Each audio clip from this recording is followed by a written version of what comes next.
Hello, this is a guy who likes fanfiction and is too lazy to read, so here is Ashen Souls, Fallen Hearts in audio form. Check the description for the links to the author. Chapter 6, A Hand to Reach For.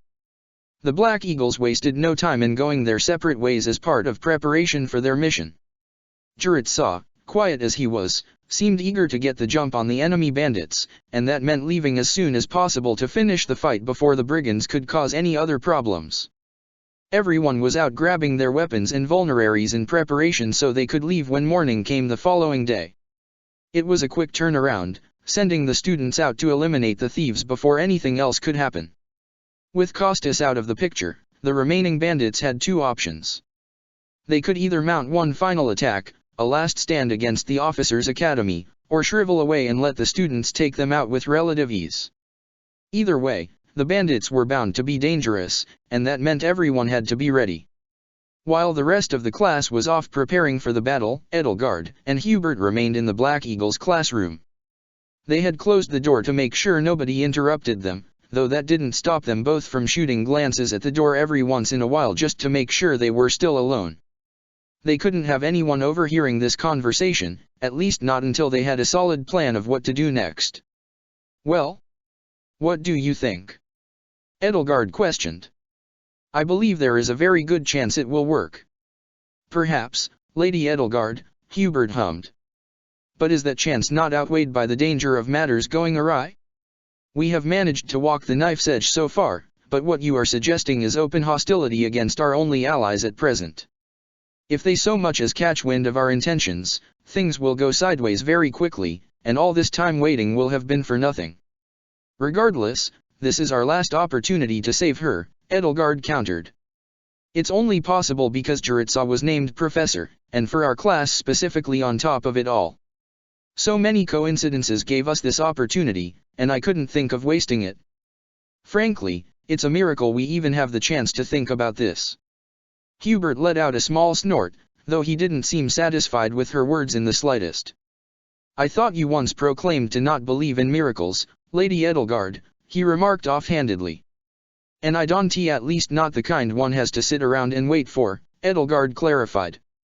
"But right now, everyone is exactly where we need them. Her, the bandits, the slithers. And the perfect instructor with the perfect mission. We have everything we could possibly need in order to make this happen. I'm going to make this miracle work, and I will do so for our future." Hubert thought about it for a long moment before he let out a stiff breath through his nostrils. His lack of satisfaction with this outcome was clear, but he refused to let it show too openly. "Then we'd best have a plan in place to finish the job in case they catch on," he told her.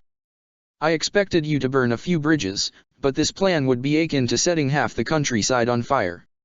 Which is exactly why I'm counting on you, Hubert," Edelgard smiled.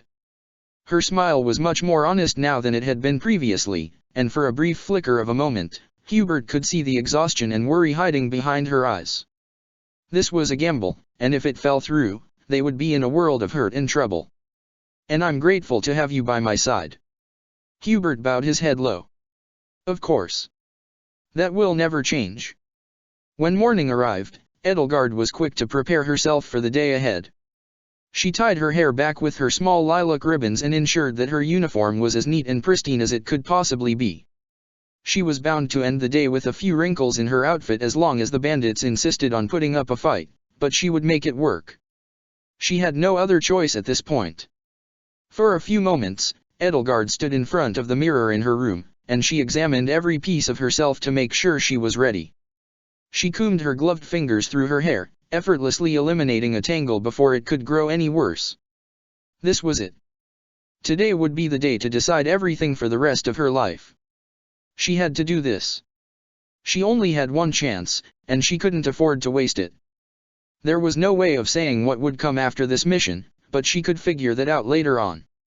Until then, she needed to find Juritsa. The tall, terrifying professor was in the reception hall of the monastery, sharpening a dagger with a passive expression behind his mask. To most, his apathy toward combat would have been a reason to fear him, but Edelgard had gotten used to it long ago. He was just another person in her eyes, and he was willing to help her. More importantly, he would be the one who fixed all of this so that she could be delivered from harm. This had never been the plan. The mere idea of helping her had always seemed so distant and impossible, but that was all about to change. Edelgard let out a small breath before she approached Juritsa, her shoes clicking against the floors along the way. He didn't look up to her, though she knew already that he had noticed her. "Good morning, Professor Juritsa," she greeted simply. Juritsa hummed and sharpened his dagger one more time before he held the knife up to examine it. He was satisfied with his work after a thorough examination of the steel, and he tucked the dagger into its sheath out of view wordlessly. "Are you ready for the mission?" he questioned, his voice airy but still rooted. "Of course," Edelgard told him. She was quiet for a moment as she looked around to make sure that nobody else was around to interrupt them. They made a mistake by saying that she would be kept in this fortress. They didn't think a wild card would kill the bandits' leader, Juritsa remarked simply. "But as long as we have this chance, we cannot afford to waste it," Edelgard agreed. "She should be kept in the basement of the fortress, and if we can break through quickly enough, then we can stop them before they can intervene. As far as they would be able to see, it will simply be a mission from the church that we had no choice but to carry out. They won't notice the betrayal until it's too late." "It's dangerous, is it not?" Juritsa questioned. "Making an extra enemy so late?" "Perhaps, but this is our only chance," Edelgard reminded him. "We can worry about our next steps after we've rescued her." Before Edelgard could say anything else, she heard the sound of footsteps ringing against the floors. She glanced over her shoulder and was met with the sight of none other than Shay. It was still strange to see the mercenary in her student's attire, but she was making the most of it. Edelgard could tell that the uniform was a bit uncomfortable for the mercenary, but Shay did her best to hide it as she approached Edelgard and Juritsa. "Hey, you two," Shay greeted as she entered the conversation with a smile. Edelgard could already tell that Shay hadn't overheard anything, and she thanked the universe for its small mercies. "I'm glad I found you. Seath says that he has a report for you about the bandits. The knights are getting ready to march." "Understood," Juritsa nodded. He pivoted on his heel and walked away a moment later, never one for conversation. Edelgard looked to Shay and offered a light smile at Juritsa's apathy, and Shay just snickered under her breath. "Are you ready for our first official battle as a team, Shay?" Edelgard questioned. "I doubt that defeating bandits will be much of a task for you given how easily you dispatched them before." Shay shrugged and waved away Edelgard's concerns. "I'm going to be fine. You've just got to stand back and let me take them on," she declared, pressing her hands against her hips. After a moment of contemplation, Shay snickered. "Though I suppose I should give you and everyone else the time to improve their skills, so I'll try to not go too overboard." Edelgard couldn't help laughing as well. "I'll be sure to keep up with you," she assured Shay. "I'm looking forward to it." Shay nodded. "Same here. See you outside the front of the monastery," she called over her shoulder as she walked away. Edelgard shook her head as Shay walked away, unable to hold back a small sigh along the way. Shay was certainly a charmer, and Edelgard was glad she had taken up the offer of joining the Empire. Shay's skills would certainly be helpful, and it would all start that day. If it all worked out, then they would be able to save Monica, and that would be the end of Edelgard's troubles, at least for the time being. She was counting on chance at this point, but Edelgard was willing to go with it as long as it would help her in the long run. The perfect mission with the perfect professor and the perfect wild card. How could it possibly go wrong? At the very least, that was what Edelgard was telling herself. She would just have to wait and see. The bandit stronghold wasn't all that far from the monastery. In fact, it was much closer than Shay would have expected. She would have thought that brigands with self-preservation skills would know better than to set up camp so close to the home of the strongest knights in the continent. Still, it certainly made things easier for her and the rest of the Black Eagles, so who was she to object? In fact, things were going almost too easy in Shay's eyes. They hadn't run into any bandits yet, and Shay couldn't tell if that was because they were holed up in their stronghold out of fear or if it was because they were preparing to slam shut the jaws of their trap. Shay knew the scent of something strange from a mile away, though she had no idea how to handle it. Juritsa was, in all bluntness, not helping. He had been silent ever since the group set out from the monastery, focused only on the path ahead. He barely even gave the students a glance out of the corner of his eye, almost as if he had forgotten they were there. Ferdinand had asked him a few times if they were going the right way, and Jurica had barely responded, instead only humming and telling Ferdinand to be patient. The more Jurica spoke, the more he confused her. At the front of the group, Shay pushed aside a small branch that bowed low enough to risk getting tangled into her hair. As soon as she moved the greenery, she let out a small gasp. She could finally see it on the horizon, the bandits' stronghold. The fortress was massive, much larger than she ever would have expected. She had thought the bandits referring to themselves as kings was just them fueling their own egos, not an indicator that they actually lived like royalty. Where in the world did common brigands get their hands on such a massive stronghold? Ferdinand asked quietly. I would have thought that the kingdom or empire would have taken this place over by now with how large it is. We're close to the border of both nations, so someone would have wanted to get their hands on it, I'm sure. That's no imperial stronghold, Edelgard frowned. It must have been taken over some time ago. What I find strange is that there are no footprints in the area, Hubert hummed. If there are really so many bandits coming and going, then why are there no signs of their presence? Good question, Linhard muttered. It could be some type of magic, but magic is generally only taught through academies like the Fhirdiad School of Sorcery or the Officers' Academy. Why in the world would bandits know how to use teleportation magic like that? They've got to be close by though, Dorothea pointed out.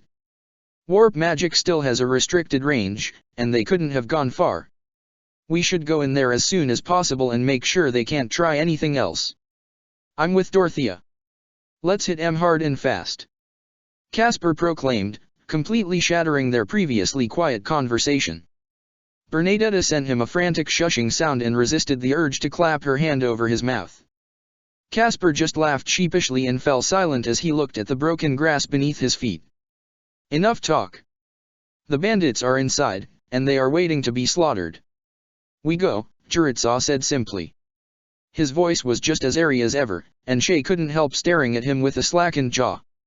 His violent edge always found a way to shock her, and she was sure it would continue to do so until she graduated. So we just have to enter the fortress and take out the bandits before they can kill us first. That's easy, right? Bernadetta asked. When nobody jumped to reassure her, she let out a dejected sigh and toed at the grass with one shoe. Why is nothing ever as easy as it should be? We are ready to follow your command, Professor, Petra chimed in, her optimism covering for Bernadetta's anxiety in the blink of an eye.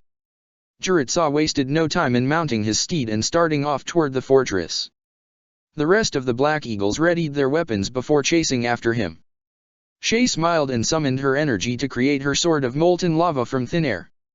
It took a bit of concentration, but she was getting better at refining her skills with combat each day. Shay didn't have long to linger on her successful summon of the sword though, as it wasn't long before Arvel's voice cut through the silence. Your first real mission is a lapdog of the church. You had better be ready to impress. That princess can put us in a great place if we can get in her good graces, they reminded her. I know, Shay assured them. We already took out the leader of this bandit group, so how bad can it be to get rid of everyone else? There'll be good target practice if nothing else, Arvel snorted. Good practice for fighting against the Ashen demon when we can get back to that. Shay nodded. We'll get to that eventually. For now, we've got some bandits to get rid of. They won't know what hit them, she grinned. She didn't wait for Arvel to say anything else before she took off running after the Black Eagles toward the entrance of the fortress, the wind whipping in her hair all the while. By the time the day ended, her first mission as a student of the Officers' Academy would be done and dusted. It was just a group of bandits. How bad could it be? The first order of business after arriving in the fortress was to charge through the main gates. As it turned out, Jurica was Shay's main competition in terms of eagerness to win the battle. Jurica charged forward like no one else, not missing a beat in spearing any bandits who came after him. He fought with a familiarity of combat that caught Shay off guard, and she could certainly see how he had been named as the designated weapons instructor of the Officers' Academy. His skill set no doubt differed greatly from Hanuman or Manuela's natural abilities, but it worked well for disposing of bandits, so who was Shay to complain? The rest of the Black Eagles were ultimately left to pick up the scraps left behind by Jurutsa. He fought best on his own, or so Shay had come to assume, so when he pushed on through the main gates to fight the reinforcements coming in from just beyond, she remained in the main fortress alongside the rest of her allies. Petra and Hubert easily teamed up on the commander of the entrance gates, and as soon as the leader had been removed from the equation, the rest of the bandits folded easily. Some of them scrambled to retreat from the gates, but they didn't get far. The front entrance to the fortress had been closed as soon as the battle began, no doubt to keep the bulk of the bandits inside safe. They had been planning to only open up the gates if it was absolutely necessary, though Shay was sure they would see the truth of their circumstances soon enough. In the meantime, she just tightened her grip on her swords and slashed at the nearest bandits to knock them backward. She dealt the finishing blow on one of the two while Ferdinand eliminated the other. He smiled to her like sunshine incarnate before moving on, and Shay wondered passively how someone so openly kind and full of love had wound up as a fighter like this. Noble society offered no other options, and she was fully aware of that, but it was still odd to see. By the time the rest of the Black Eagles had managed to catch up with Jurutsa, he had taken to fighting against one bandit that stood out against the crowd. He was bulkier with more strength than his allies, and he seemed to be the first fighter to enter the field that Jurutsa didn't eliminate in a matter of seconds. Shay dashed forward, dodging the next few attacks that came her way to reach the man a little bit faster. As soon as she was close enough, Shay raised her blades high and brought them down in a sweeping slash that knocked the man off his feet. Edelgard appeared from her peripheral vision at the last minute to strike the man down, and he offered one final groan before he fell silent and still. Shay sent Edelgard a proud smile, but she did not return it. Instead, Edelgard's eyes gleamed with the promise of competition. She wouldn't be backing down in the face of Shay's strength, and she expected the mercenary to give her the same blessing in return. Shay had to admit that it was nice to be surrounded by so many people her age for the first time in her life. She had grown up primarily with adults, and conversations with others like her had been scarce ever since she was a child. The officers' academy was a fresh start in more ways than one, and Shay was glad to be able to see the rest of her new friends blossom on the battlefield. She hadn't ever been given the chance to experience something like this, and she was loving it already. Before Shay could move on to the next brigand, she saw something gleam out of the corner of her eye. There was something shiny sitting on the ground next to the body of the bandit Edelgard had just struck down. Shay didn't have the chance to grab it though before Edelgard's hand rushed out to grab the item in question, a key. Edelgard tossed the key to Jurutsa, who busied himself with opening the front gate of the fortress. That was why this brigand had been so much stronger than the others, he was a gatekeeper. The rest of the Black Eagles, who had been cleaning up the remainder of the brigands, caught up just as Jurutsa finished opening the door to the fortress. His frustration shone clearly in his eyes, and Shay was surprised that he hadn't just cut the door in half when it didn't give under the key immediately. He didn't linger for long though, instead pocketing the key and rushing forward with his lance at the ready once again. Edelgard chased after him immediately after, the only one of them to even try to keep pace with Jurutsa. "They're in a hurry, aren't they?" Arvel remarked. "There's no reason to rush through this fight. The brigands aren't going anywhere. Even if we assume they can teleport somehow, this feels a bit excessive." Shay had to agree. She didn't understand why Jurutsa and Edelgard were so determined to win the battle as soon as possible. Claiming victory didn't necessarily mean finding triumph cleanly. There had to be something they were both looking forward to, something they hadn't breathed a word of to the rest of the Black Eagles about. What in the world could have been fueling them? Shay forced the thought out of her mind soon afterward. With the opening of the front gates, the brigands at the center of the fortress were rushing out en masse to meet the intruders. Shay whirled her blades around to block two axe strikes sent her direction, and she followed up on both of them before they had time to blink. Nearby, Casper cleaved one of the enemy lances in half with his axe, and the brigand tried to scramble away. Bernadetta, however, didn't give him a chance to escape, hitting him right between the shoulders with an arrow. The man crumpled gracelessly to the ground, and Bernadetta whimpered under her breath before forcing herself to move on without looking at his body for too long. Shay moved forward as quickly as she could with so many bandits pursuing her, and she found quickly that the fortress was much larger than its exterior would have suggested. If she had to guess, The fort's back end had been obscured by the trees previously, making it seem like a tiny defensive point rather than a massive claim at the hands of the bandits. If that was the case, it probably had stairways leading beneath the earth to make it even larger, and Shay knew clearing out the fortress would be a much larger undertaking than she had ever expected. Split up, Jiritsa declared before Shay could ask what the plan was. There are many individual rooms here for us to take. Push the bandits back as quickly as you can. Jiritsa was gone a moment later, off to cut through anyone who dared to cross him.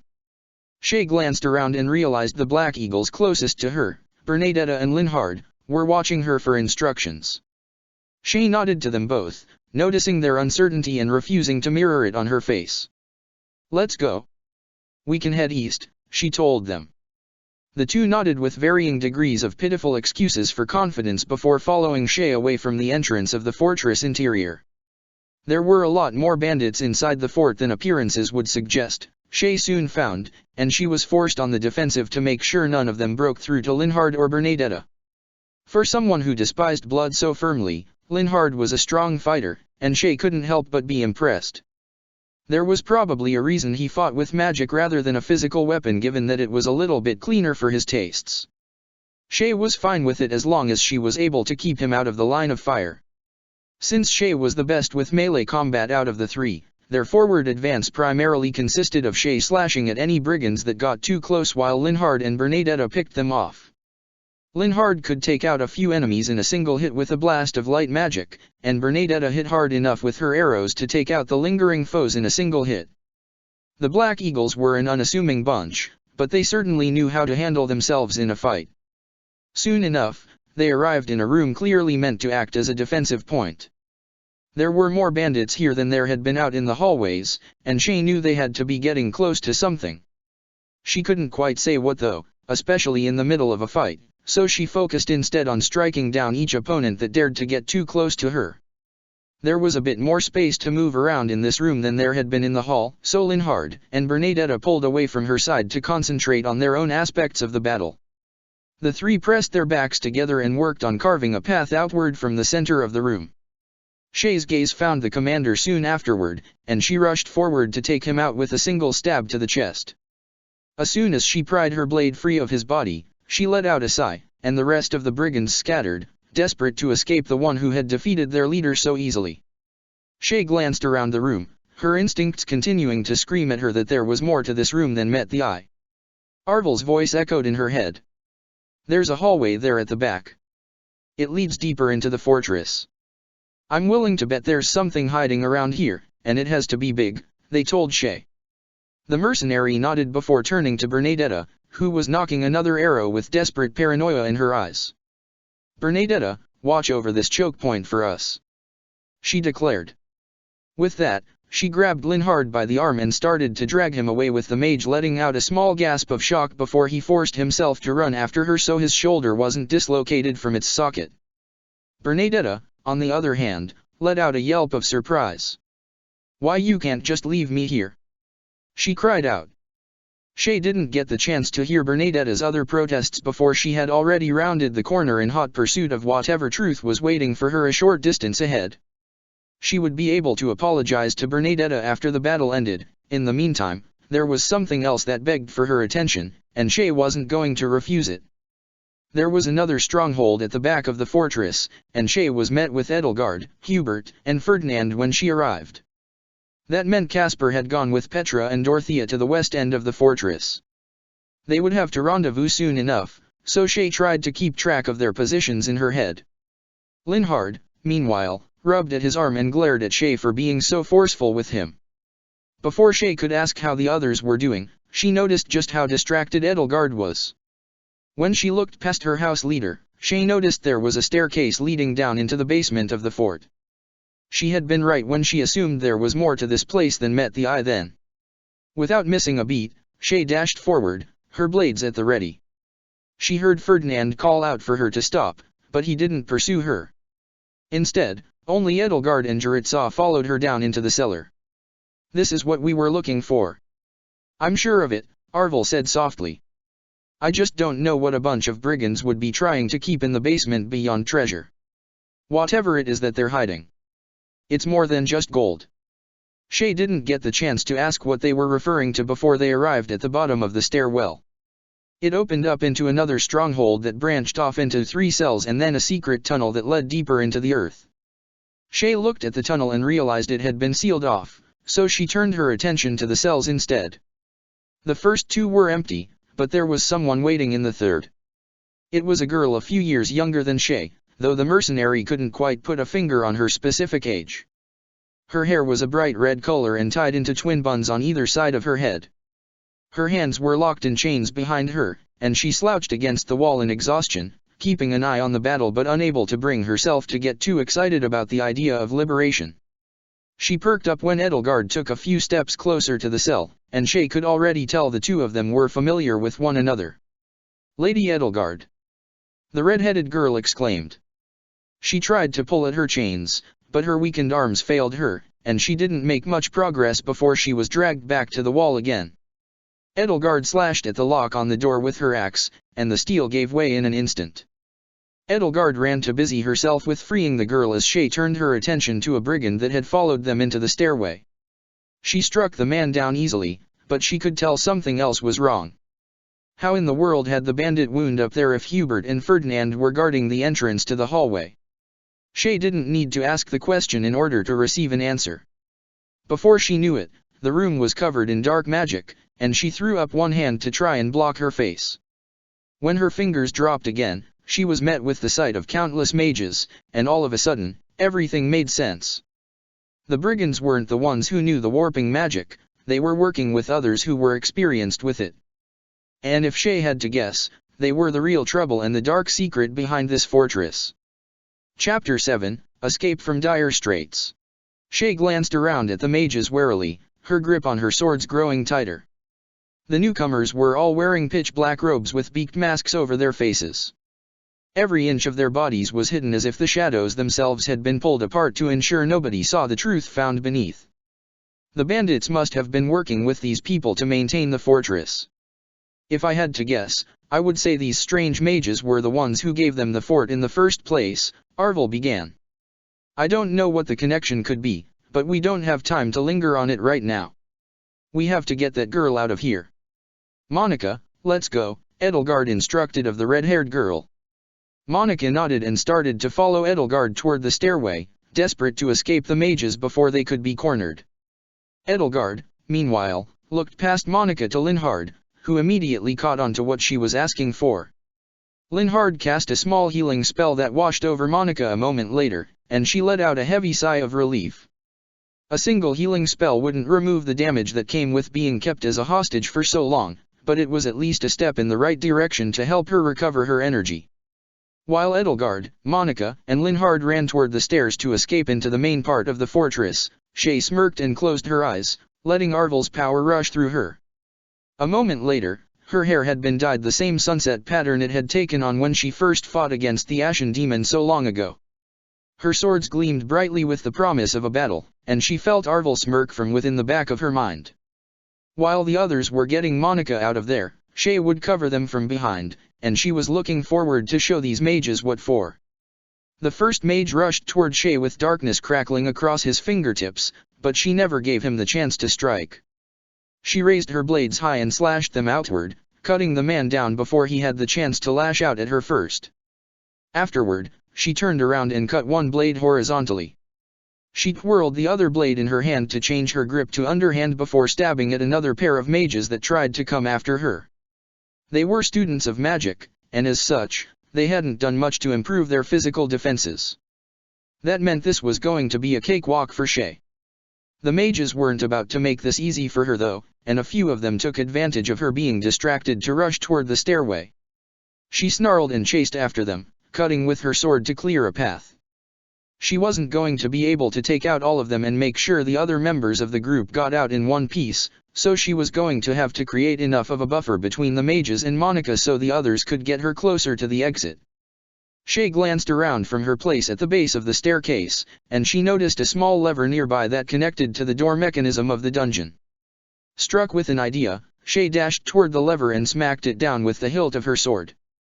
The ground rumbled slightly as the door started to close, though it protested due to being out of use for so long. The mages realized too late what she was doing, though they still tried to run after her. Shay tossed her blade of fire into the air, and it vanished for just long enough for her to release a blast of dark magic right back at them. The mages seemed just as surprised by this as Shay, but she chose to not question it. That was the only diversion she needed to get the mages off her back long enough for the door to close, and as soon as the steel slammed into the ground, she let out a sigh. She summoned her blade once again and took off running up the stairs. In the stronghold that led to the basement, Edelgard was holding one of Monica's arms as Linhard healed a wound on the girl's leg. It seemed her dizziness and exhaustion had caused her to trip on the way out, and Shay was glad she had made a distraction so this problem could be fixed with little consequence. There was more than enough for the group to stress about as it was, especially with the mages chasing after them. They needed every advantage they could get. As soon as the wound was healed, Monica let out a sigh. "Thank you," she said, and Linhard nodded back even though he didn't seem entirely sure of who she was either beyond the vague name of Monica. He mouthed the word to himself like he was trying to stimulate his memory as Monica took another step forward, testing the weight on her injured leg. She remained upright, and that was enough of a victory for her. Monica turned to face Hubert, and he passed her a small tome immediately. "Thank you," she nodded to him. As soon as she flicked the book open, magic began to spread around her body. It was a fire tome, it seemed, though Shay couldn't figure out why Monica wasn't just fighting with her own innate abilities if she really knew how to use magic. Why weigh herself down with a tome? She's been out of practice for too long, Arvel explained. She needs something to boost her energy, at least for now. If she can fight, then we have to let her. Those mages are going to catch up to us soon enough. I bet they're preparing a warping spell right now to cut off our escape. Juritsa currently waited in the entrance of the room, and he gestured urgently for everyone to follow him. "Bring the girl and run," he instructed. He didn't say it out loud, but the students knew it was a losing a battle. There were simply too many mages and bandits swarming after them, and if they wanted to get out of this in one piece, then they were going to have to run and deal with the consequences later. She nodded and dashed after her professor. Edelgard watched Monica for a few more seconds to make sure she could handle herself before following Juritsa. Monica was slower than the rest of the Black Eagles by nature, but she was still able to keep moving, and that was a victory for all of them. Ferdinand took up the rear, always glancing over his shoulder to make sure there were no other mages following them. The group cut through the pathway Shay had taken alongside Linhard to rendezvous with Edelgard's group, and that brought them through the stronghold Bernadetta had been left to defend. Countless mages had appeared around her in the time since Shay had left her in charge, and Bernadetta was firing arrows rapidly while dodging each hit that came her way. Before she could be completely overwhelmed though, the rest of the group started to take out the mages, and Bernadetta let herself sigh in relief. Sweat was beading readily across her forehead, and she rubbed at the water with her sleeve. "How could you just leave me to fight them off alone? Thanks a lot for that," Bernadetta cried out. She fell silent when Linhard used a small healing spell on her, and she sighed once again as the refreshing sensation washed over her body. A few cuts on her legs immediately healed themselves, and a burn on her cheek closed over in an instant. "We can talk about how much you hate us for it later," Shay called out. "We have to get Dorothea, Petra, and Casper so we can get out of here. Those mages are going to keep chasing us." Bernadetta went pale immediately, and she noticed Monica casting a fire spell nearby. She seemed to figure out that the reason for all of this stemmed from the red-headed girl, but Bernadetta chose to not ask any questions about it. Instead, she just shook her head and followed Juritsa out of the stronghold while Edelgard defeated the commander in a single slash. As soon as the leading mage was out of the picture, they all kept moving. Shay was confident the mages from the cellar had teleported out and joined the pursuing ranks by now, though she had no way of saying for sure. They all looked the same with their uniform robes and terrifying masks. She cut through as many mages as she could, her heart pounding in her ears all the while. They had to get out of there as soon as possible before she ran out of steam. Calling upon Arvel's power was a useful technique to have at her disposal, but it was also exhausting to do for too long, and Shay knew she wouldn't have been able to do much once she lost her grip on the magic. The last thing any of them needed was for one of their main attackers to end up exhausted just like Monica. They were on a time limit from countless angles, and they still hadn't met up with Dorothea's group. Cutting through the middle of the fortress was a surprisingly easy task. The entrance had opened up to the fort's main hallway and branched off into two different paths that went east and west before curling around to the back stronghold. As such, the middle of the building was open and free, the perfect place for the group to run through. The mages needed to keep a bit of distance in order for their attacks to strike true because of their lack of defenses, so the heart of the building was as dangerous as it was liberating. As long as they could keep moving, they would be fine. Or, at the very least, that was what Shay was hoping. Caspar and Petra had carved a hole for themselves at the center of the western stronghold with Dorothea standing between them. Anyone who dared to get too close was caught between a circling Caspar and Petra while the stragglers were picked off by Dorothea's fire magic. It was far from a perfect system, but it got the job done.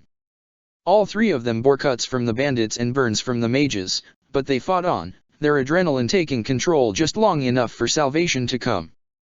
Edelgard twirled her axe and cut down the first of the mages in her path while Monica and Linhard teamed up on another. Shay and Jaritza easily cleared out the rest of the mages with added help from Bernadetta.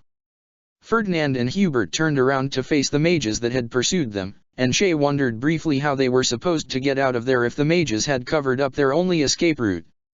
If there were as many mages out in the main area as Shay thought there were, they were all in a world of hurt. Edelgard had other plans though, and she pushed forward to another wall in the room that Shay realized had another exit. The doors were much smaller here, but it would still be enough for them to get out in one piece.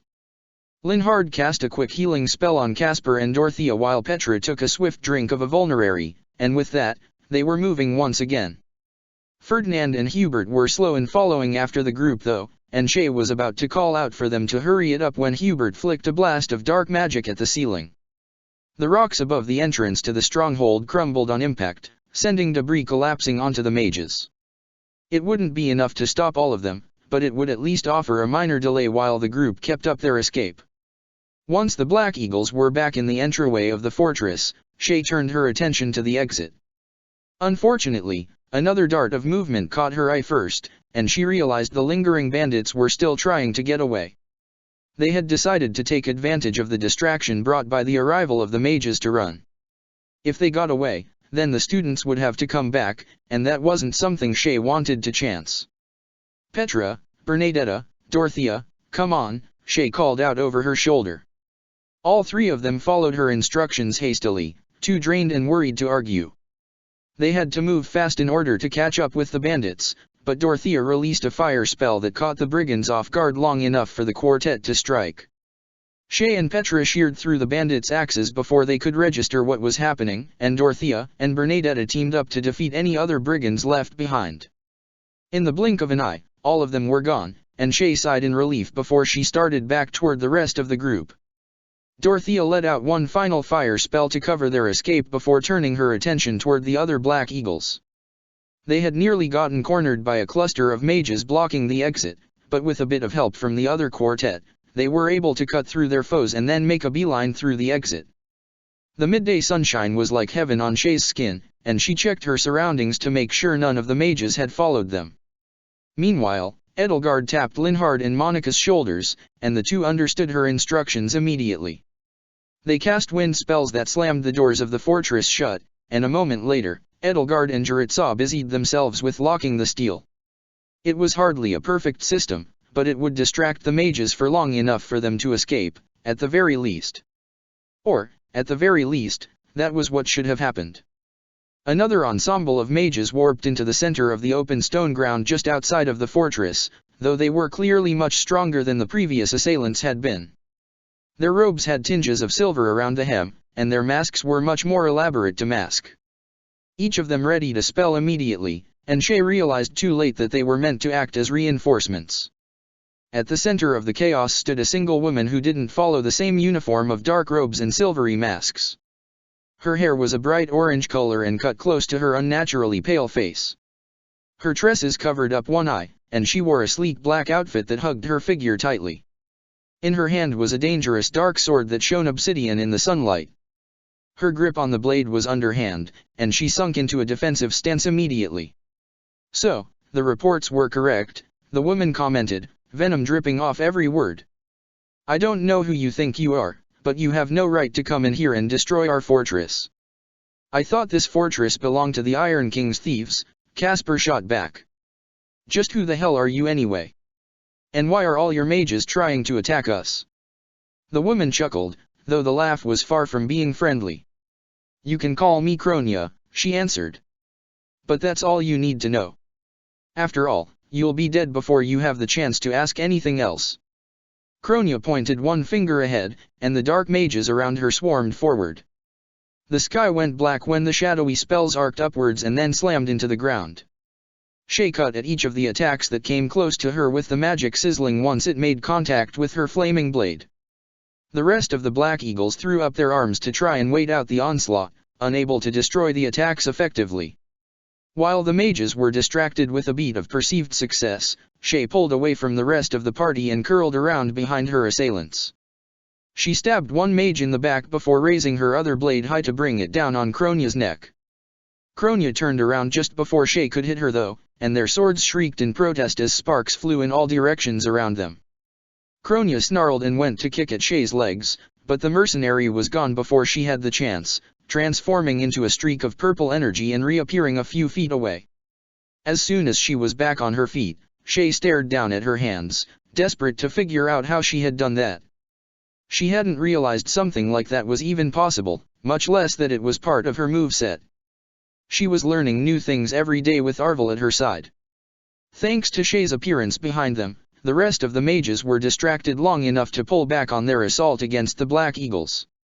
Juritsa pointed his spear at the attackers, a glare forming behind his mask. "Kill them all," he instructed before urging his horse onward and stabbing two of the mages in a matter of seconds. The rest of the Black Eagles were quick to follow his instructions, teaming up on every mage who dared to cross their paths. The region quickly dissolved into a blur of bloodshed and black magic, but one fact remained the same all the while. Shay and Kronia were exchanging blows at the center of the battlefield, with Kronia's speed putting her on equal footing with Shay despite the latter having multiple weapons at her disposal. Kronia had been put in charge of this fort because she knew how to handle herself, and that truth was becoming terrifyingly clear. Kronia jumped through the air at Shay, and their swords slammed together at just the right angle for the mercenary to shove Kronia to the ground. The woman rolled for a moment before coming up in a crouch, small trails of dark steel flashing behind her. Shay drew a circle in the air with the tip of her blade, and dark magic manifested along the sword before rushing at Kronia, once again forcing the woman to dodge with a flip backward. Said flip put Kronia in perfect range of Ferdinand, who had just eliminated one of the mages. He stabbed at her with his spear, and while she managed to avoid the brunt of the attack, the weapon still clipped her side. She let out a strangled yelp as Ferdinand pressed forward, slashing across her chest. She blocked the strike with her sword, but she wasn't able to turn her attention in time to block from a blast of wind magic from Monica. As soon as Kronia realized Monica was the one who had sent out that last attack, her expression distorted with pure rage. "You're not going anywhere, Monica!" she roared. She lunged after the girl with her blade at the ready, and Monica threw up her arms to try and defend herself. Luckily, Juritsa was ready to intervene, and he jumped between Kronia and Monica at the perfect time to block the strike. He twisted his lance to force Kronia's arm into a strange angle if she wanted to maintain her grip on her sword, and she cried out in pain before she jumped backward. She rubbed at her arm with her other hand, wincing along the way. The cut Ferdinand had opened on her side was starting to bleed, and even if wasn't a significant injury, it was still enough to slow her down. Shay transformed into a streak of purple energy once again before streaking toward Kronia, slashing both her blades outward across the woman's chest. Kronia screamed in pain as she staggered backwards into the embrace of one of the four surviving mages. He gripped tightly at her upper arms to keep her upright as Kronia panted with barely contained fury. "You're going to pay for this. You'll all pay!" Kronia roared. Her gaze fell on Edelgard, where the house leader was pulling her axe from the shoulders the mage she had just defeated, and Kronia glared at her. "You're going to regret this. I swear it." Before anyone could push Kronia for answers, the mage to her right raised one hand above his head, and the remaining attackers vanished in a flash of dark light. The Black Eagles were left standing together, all of them breathing heavily from exertion and on edge in case another group of mages tried to attack them. Shay's lungs burned, and her legs wanted to give out from beneath her. She didn't think she had been a part of such a strenuous battle in years. "Come on. There will be time to rest after we get away from this place," Juritsa declared. He urged his horse forward and waited for the students to follow. Not even the group's collective exhaustion could slow them down as they dashed into the nearby forest, taking advantage of the greenery to hide from any pursuers. Shay didn't know if the mages from inside the fortress had teleported out to try and follow them, but she didn't look over her shoulder either, knowing it would only stress her out and slow her down. The Black Eagles didn't stop running until the fortress was well out of view, and by that point, Shay was ready to collapse. She sighed and allowed her fiery blade to vanish before she rubbed at her forehead with the back of her hand. Her hair returned to its normal purple color, her eyes subduing themselves along the way. Shay was a skilled fighter and knew how to handle herself in a skirmish, but she still hadn't expected something like that. If she had known she was going to be running so much, then she would have gotten more sleep the night before. "We return to the monastery at once," Juritsa said next, and Shay wished she had a horse like him so she wouldn't feel so completely winded and drained.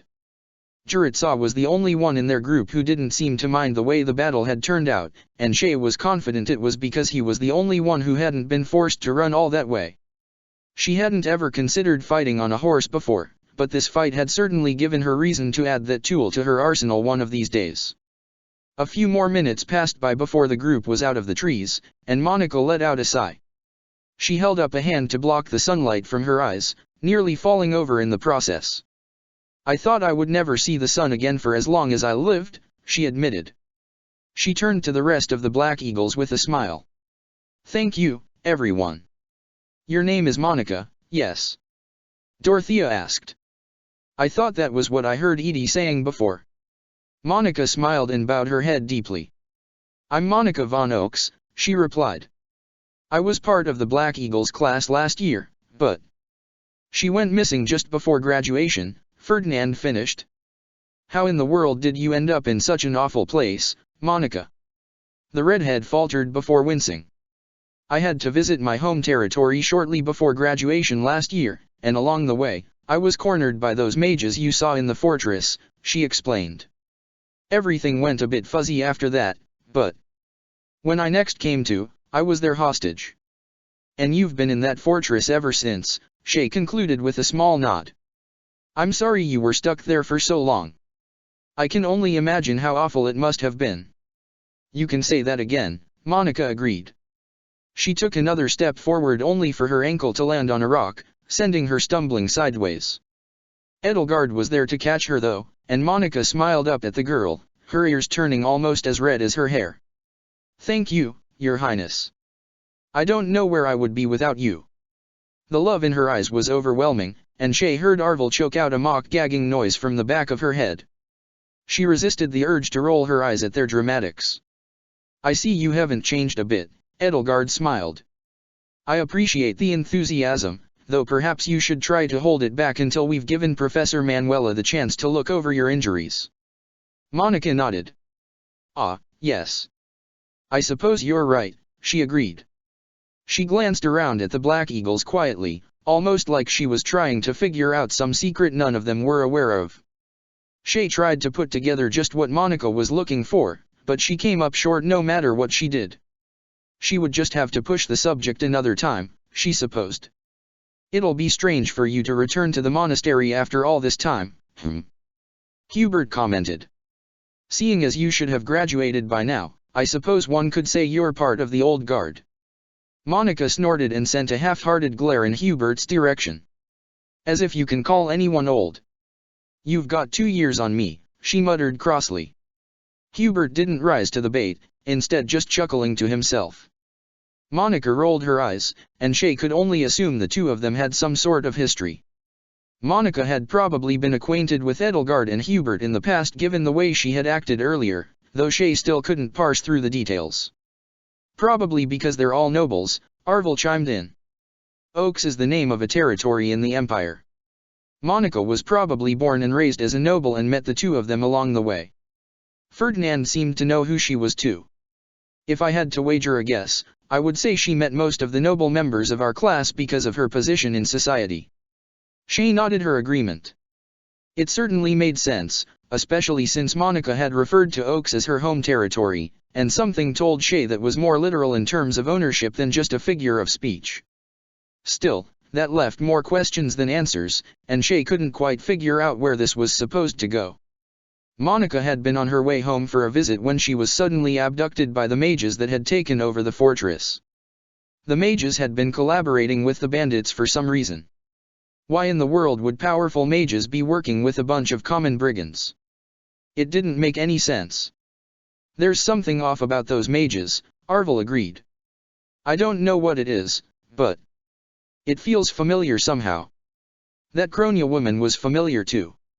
I don't know if I love her or hate her, but I could feel something toward her. Shay frowned. Arvel had said before that their memories were muddled and that they couldn't remember anything from before saving Shay from the Ashen demon all those months ago. Arvel clearly knew what they were talking about and had studied up on Fodlan extensively in whatever past life they had come from, but Shay couldn't figure out how it all fit together. The raw emotion Arvel had felt toward Kronia and the mages was just another piece of the puzzle, and Shay felt like she was missing at least half the overall picture if not more. If you ask me, I would say we've stumbled into some greater conspiracy unlike anything we could have ever imagined, Arvel continued. I have no idea what it means or where it's going to take us, but we had better be ready. Those mages were at the fortress for a reason, and they must have taken Monica for a reason too. Stay on your guard. Shay nodded once again, and she beat back the urge to respond to Arvel. Speaking of the mages, she had used dark magic of her own during their escape, hadn't she? Shay had never been taught how to fight with magic. As far as she was concerned, all she needed was her trusty sword, and she could win any fight. How in the world had she done something that impressive without ever officially learning how to cast spells? It was like it had come to her as instinct in the height of her adrenaline rush. The power had probably come from Arvel, but if anything, that just opened more questions that Shay didn't know how to answer. She would have to give it time before everything came together, she supposed, but the lack of information was already starting to drive her up the wall. The walk back to the monastery wasn't even halfway over yet, but it was still excruciating. The Black Eagles were going to talk in full about everything that had happened with Monica when they returned to Garreg Mach, but in the meantime, all they could do was wait. That meant all Shay could do was wish she was a more patient person. The rest of the Black Eagles were just as exhausted as she was, leaning on one another for support and remaining silent as the monastery and its mountainous perch appeared on the horizon. The day had brought them much more danger than they could have ever imagined, and Shay was confident they had stumbled into a greater conspiracy than they realized. Monica would hopefully have a few answers for them. That was what Shay was banking on, at the very least. This was just the beginning of something terrifying, and all of them knew it. Chapter 8, Trails of Treachery.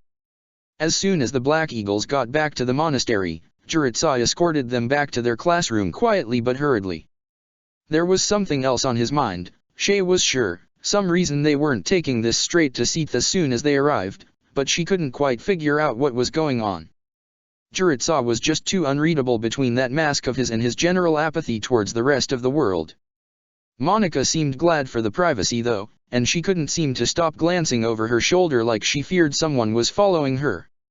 The paranoia of being held captive by those strange mages still hung heavily over her heart and mind, and Shay wished she could do something more to help. Hubert closed the door to the classroom once they were all inside and clicked the lock shut. Normally, Shay would have been mildly concerned at the idea of being locked in a room with Hubert of all people, but when Ferdinand started talking, she forgot all about her other concerns. I still can't believe we found you where we did, Monica, Ferdinand confessed. I was beginning to fear we would never see you again after you went missing last year. And when we did find you again, you were being held hostage by a group of bandits and their strange mage cohorts, Linhard finished. Would you mind telling us just who those mages were and what they wanted from you? I couldn't tell you any of the specifics about them, but they've been working closely with the bandits for a while now, Monica explained. I don't know any of the details, but it seems like the bandits were tasked with looking over the fortress about a month ago while those mages focused on something else. I couldn't tell you what they wanted from me, but I can tell you who took me in specifically. You said it was those mages, right? Casper asked. If only we knew where to find them. I bet they've all ditched the fortress now that we know where to find them. The knights are bound to go after them the instant they hear about what happened. I agree that the mages have probably abandoned the fortress by now, but that's not what I was talking about, Monica replied. There was one specific person who took me in as their captive, and it was Tomasz the librarian.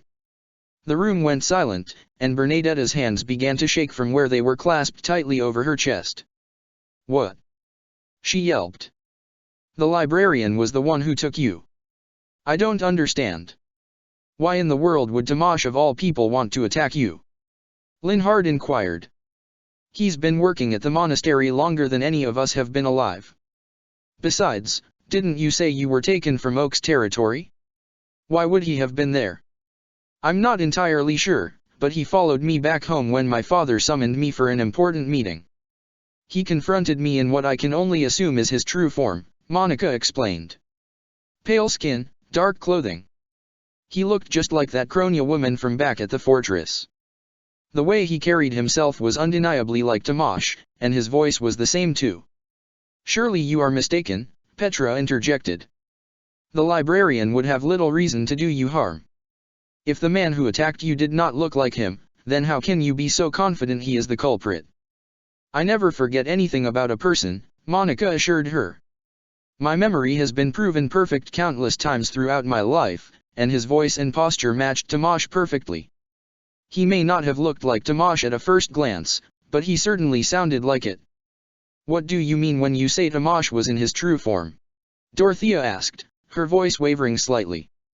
We know what Tomasz looks like, and while he is pale, he's not quite like that. Kronia was on a different level. You're just going to have to trust that I know what I'm talking about, Monica said simply. I may not have much evidence to offer, but I know for a fact it was him. I need to tell Lady Rhea about it too. If we leave him unattended, then he could target someone else too. Be on your guard, everyone, Jurica chimed in. Even after the end of the fight, he still hadn't let go of his lance, ready to strike if anyone dared to interrupt their conversation.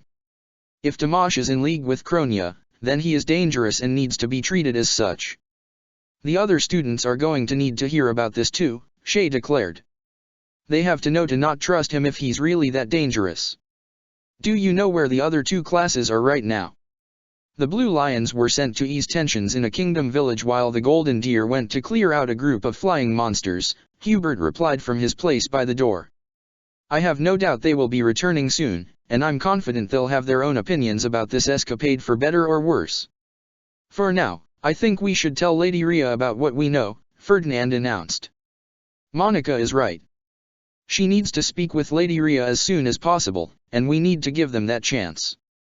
If the knights are going to attack the bandit fortress or apprehend Tomasz, then they need to know the truth as soon as possible. I'll handle it, Jurica cut in. Monica, come with me. You as well, Edelgard. The two girls nodded before starting after Jurica toward the door. Hubert opened the door for them carefully, though he continued to watch them even after they stepped out into the courtyard. Once the trio had vanished around a corner, he turned to the rest of the Black Eagles. An interesting first mission, he commented, though Shay couldn't help noticing the sinister gleam to his words. I don't think any of us expected it would end like this, Casper confessed as he let one hand come up to cradle at his forehead. I'm glad we were able to find Monica at least. I remember hearing about it when she disappeared. Her father was really worried. I doubt hearing that she was kept as a hostage by bandits and mages is going to ease his concerns much, Linhard sighed. Though I have to wonder where they all learned their dark magic. A lot of people here in Fodlan know how to use magic, Petra frowned. But I have never seen anyone fight with it like that. Dark magic is fairly uncommon when it comes to being a mage, Linhard went on. Most opt for either light or elemental magic. Those mages. Something about them felt different. I can't quite put a finger on it, but I think we should be careful. We managed to run them out of their fortress once, but it's just a matter of time before they launch another attack, Ferdinand commented. I doubt they would be so bold as to attack the monastery directly, but it still worries me that so many of them are at large. We didn't exactly have a choice in letting them go, Dorothea pointed out. If we didn't run, they were going to make sure we never saw the outside world again. I don't know where they are now, but I can only assume they had some sort of backup plan in mind in case this fell through. We need to be careful, especially if they're working with Tomasz to try and launch another attack. I don't want to talk about this anymore. Bernadetta cried out, clapping her hands over her ears. We just managed to win our first real mission, and I think that should be enough. We've got Monica back, and we're going to figure out what to do next. We should be happy, not talking about when we're going to die. I agree with Bernadetta, Shay chimed in, placing a comforting hand on the shorter girl's shoulder. Bernadetta flinched with a squeal at first, only to settle into the touch when she realized it was only Shay. We did something great today, and even though we've got a lot of work ahead of ourselves, we should be happy for the time being. Monica is safe and in one piece. The church will handle what we do next. For now, let's try to enjoy ourselves to honor what we did here today, okay? The Black Eagles slowly but surely nodded their agreement, with the sole exception of Hubert, who Shay was convinced hated her by the way he was glaring daggers into her soul. It took a while for them to relax, and even then, they never fully decompressed. The tension of the day's events lingered in the air, just waiting to be uncovered and brought to the forefront once again. It had already been a long day, and the evening promised to be even longer. At least we won the fight, Arvel agreed in the back of Shay's mind. If only we knew what that was supposed to mean. When the Blue Lions and Golden Deer returned, news of what had happened on the mission to the fortress spread like wildfire. Everyone seemed to have some opinion or another to offer, especially when it came to light that Tomasz had bolted from the monastery as soon as Monica went up to speak with Ria. Nobody had seen him since then, and 3 days had come and gone in that time. Anxiety was at an all-time high in the monastery, and nobody knew how to wait for Tomasz's return without boiling over into endless nerves. Shay's general impatience was starting to get to her, and the rumors from the other students did nothing to ease her fears. Lysithea said Tomasz had worked closely with her family in the past, and years ago, he had left the monastery to visit Ordalia territory. When he returned, it was like he had become a completely different person. He was still kind at his core, but Lysithea had felt a strange uncertainty around him ever since. Monica had been sent to Manuela's office as soon as she had finished her report to Ria and Seath, and she had been there ever since. Her impeccable memory had ensured nobody doubted her story, and Ria knew about her powers of recollection from her time at the monastery. Apparently, Monica had been dead serious when she said her memory was perfect. That was reason enough for Ria to believe her, and just like that, the manhunt for Tomasz had begun. In that time, the Knights of Syros had examined his belongings in a desperate bid to find some evidence that would point them in the right direction. While searching through his personal effects, the Knights had found evidence of his anti-church sentiments, something that had only started after the time period Lysithea mentioned before.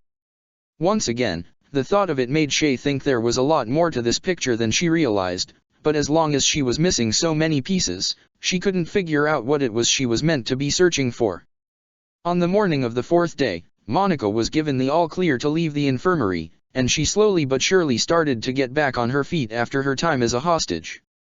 She was still thoroughly exhausted, but she was improving rapidly, and it seemed the plan was for her to act as a temporary student in the Black Eagles while she finished up the rest of her education and then graduated in a ceremony all her own. Even though the students of the other houses didn't know her as well, they still offered their well wishes, and Monica was glad for it. Shay sat at her seat in the Black Eagles classroom and tapped her foot anxiously against the flooring. Nobody had felt much like teaching or learning since hearing about Tomasz's treachery, and Shay was certainly one of the guiltiest parties at the monastery when it came to being distracted. It was around this point that she realized just how awkward she felt in her uniform, how strange it was to be somewhere that she felt somewhat tied down, and how utterly obnoxious her habitual lack of patience was. She felt like every nerve had been set on fire and left to burn away until there was nothing left. The rest of the Black Eagles were hardly doing any better.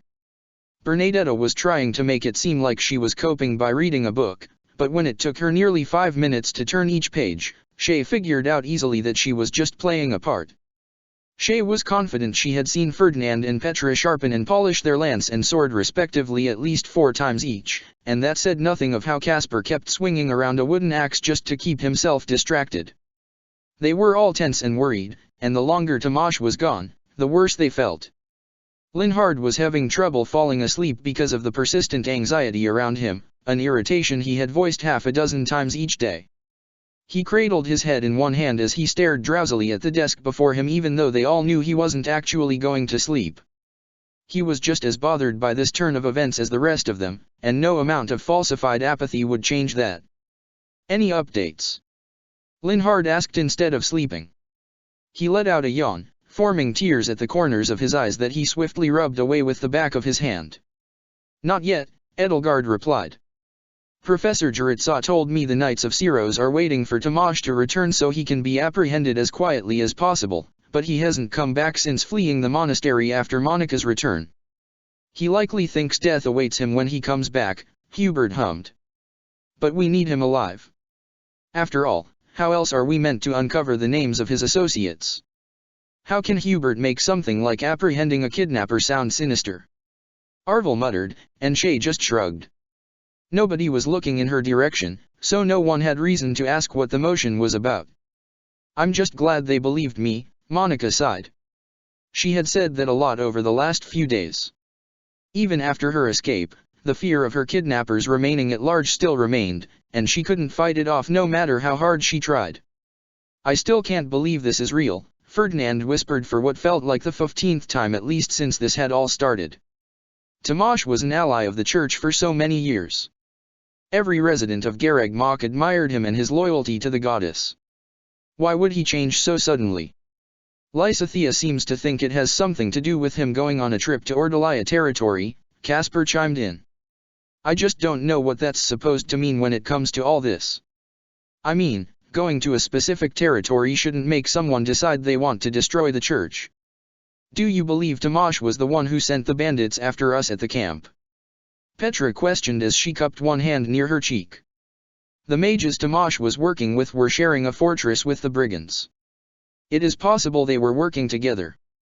The church seems to think they had some connection, Linhard hummed as he drummed his fingers against his desk absent-mindedly. "There's no hard evidence yet, but it wouldn't surprise me if they were linked somehow. I just don't understand why Tomasz of all people would want the church to fall apart," Dorothea frowned. "He's been working with the church as the librarian for longer than any of us have been alive, but he still wishes for its downfall. Something must have happened to change him, but I don't know what it could have been specifically. We'll see when the church manages to track him down, I suppose," Monika sighed. "I can't say I'm looking forward to seeing him again after all this time, but it's what must be done. I want him to be taken out of the picture for the sake of keeping everyone else safe." Shay opened her mouth to respond, but she was cut off by Arvel's voice in the back of her mind. "You need to get out to the front of the monastery right now," they insisted, their voice suddenly intense. "I don't know what's going on specifically, but I'm confident something is about to happen there that you need to be present for." Shay was about to retort, to figure out why Arvel was suddenly pushing her on in the opposite direction of her friends, but the rising instinct to listen to them was too strong for her to ignore. Before she knew it, she had thrown herself toward the door, nearly knocking over her chair in her desperation.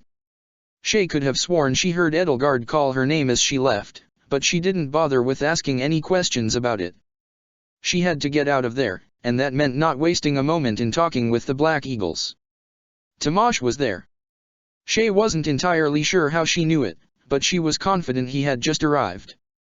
Tomasz knew he wouldn't be able to get away with hiding forever, so he was going to try and calm the tension before it could get any worse. That was Shay's theory, at the very least. She could go back and think about it more later after she saw whatever was happening at the front of the monastery. Shay slid to a stop near the stairs in the entrance hall of the monastery.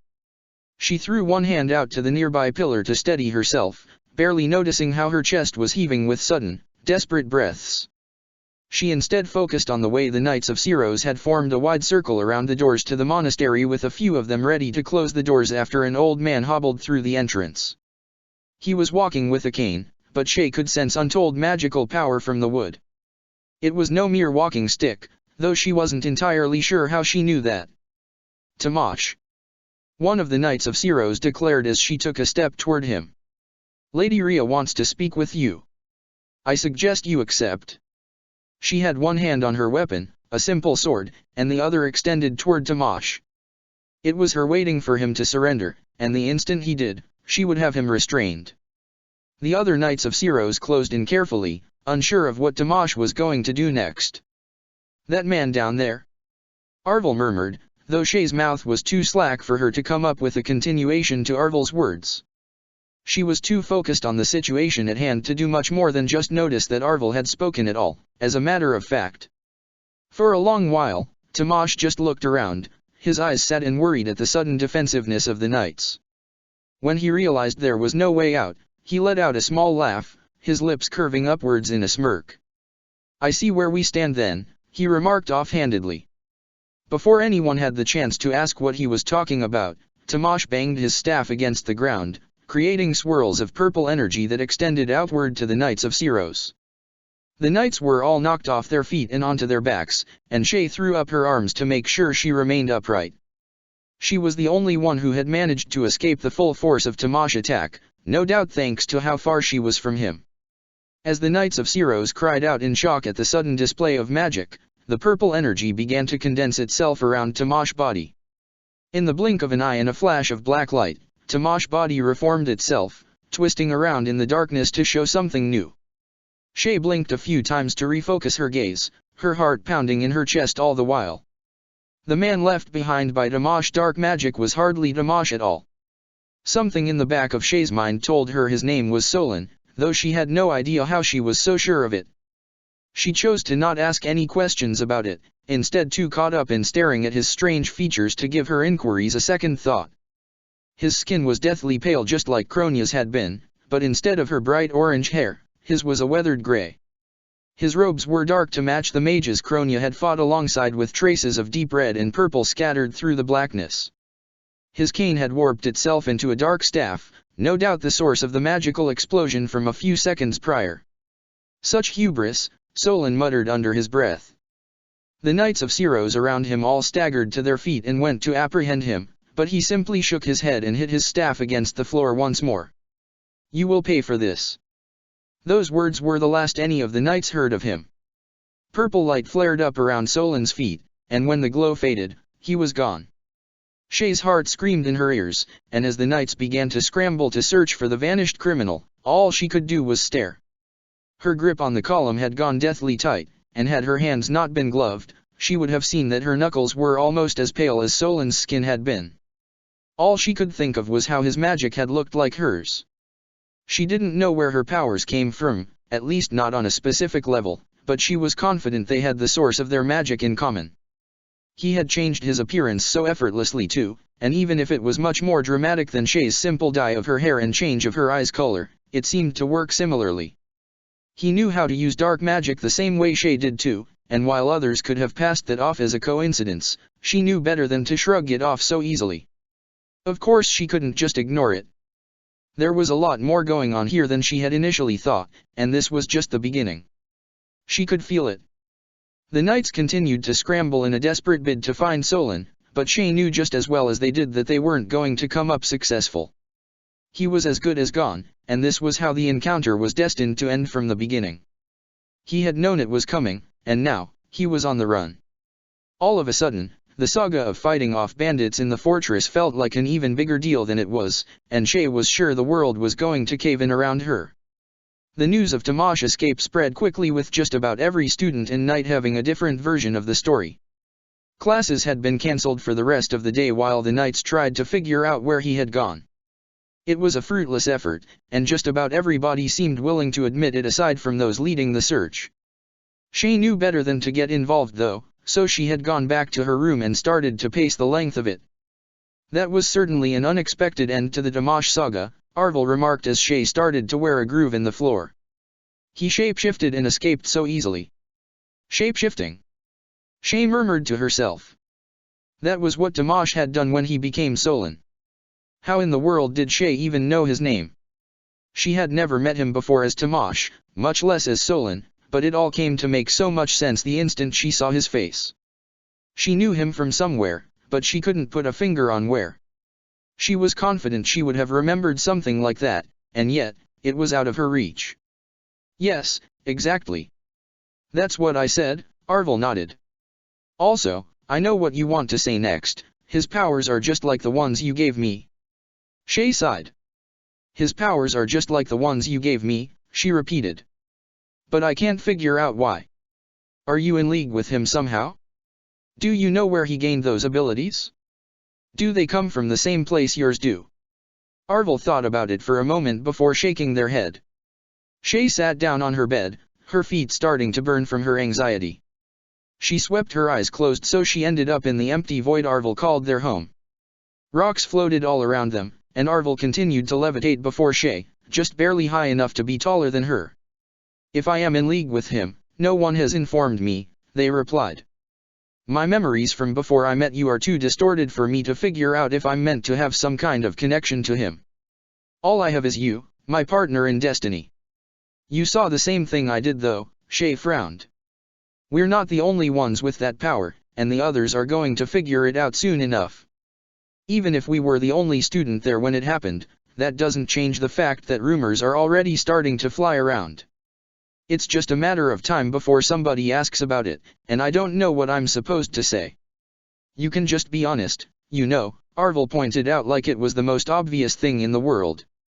You have nothing to do with him, and you have no idea where his powers come from. We barely seem to know where our abilities come from, so it's the truth. Besides, nobody has a reason to distrust you. You're a terrible liar, and if you tried to be dishonest with them, they would know it.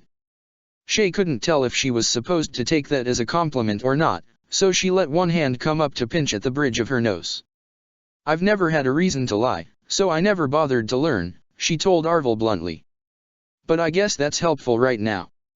I don't want anyone to see me and think I'm in league with him just because of my powers. I don't know anything about him. I hadn't even met him before today, and I would hardly call watching him transform and run away a proper introduction. Whether we're connected with Tamash or not, I think it's clear that we don't have the monopoly on shapeshifting, Arvel remarked. There have to be others out there who hold that power too.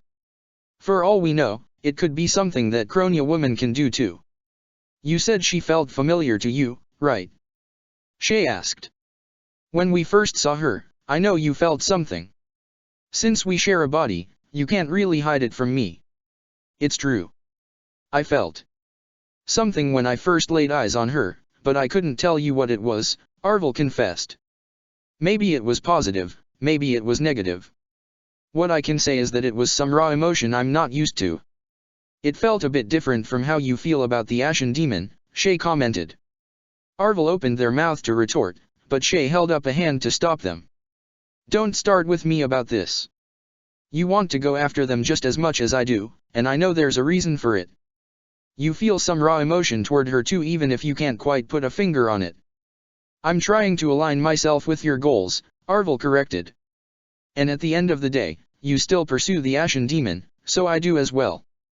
Though I have to agree with you that my thoughts toward her are different from the way I felt about Kronia and Solon. I just felt something deep inside of me that I couldn't quite quell. I know them from somewhere, but I can't figure out how. I feel like if I had met them at some point, I would have remembered it, Shay sighed. I just can't imagine forgetting about people like that. You saw them. They look so different from the average person. And it makes me wonder too. If we all have shape-shifting powers assuming Kronia has those abilities as well, then why don't I look like them? Appearance-wise, we have next to nothing in common. It's a question for another time, I suppose, Arvel shrugged. Right now, there's too much we don't understand for us to figure out where all the pieces are meant to go. The rest of the students haven't started openly suspecting you, and that means you can breathe easily, at least for the time being. Shay sighed once again, pinching her fingers tighter around her nose. It was just a matter of time before people started asking questions, she was sure. Shay had no idea what she was going to do when the time finally came to talk to them about what was going on, but she didn't want to think about it either. Maybe she could go to sleep for a while and wake up to find that all of this was some convoluted nightmare. If only, Arvel muttered. If only. Chapter 9, The Pull of Paranoia. The evening arrived soon enough, but there were still no signs of Tamash returning to the monastery. He was as good as gone, and everyone knew it. The Knights of Syros continued to search well into the night even though they were already aware they would come up empty-handed. For the most part, the monastery had gone to sleep with everyone tense and paranoid about what the following day would bring. They were less than a month into the new semester, and one of the trusted workers of the church had already been proven to be a traitor. If that was what the first mission was going to bring, then what about the rest of the year? Edelgard and Hubert were perhaps the only people in the entire monastery who didn't mind what was happening. When everyone else went to sleep, Edelgard sat down on her bed with Hubert standing near the door.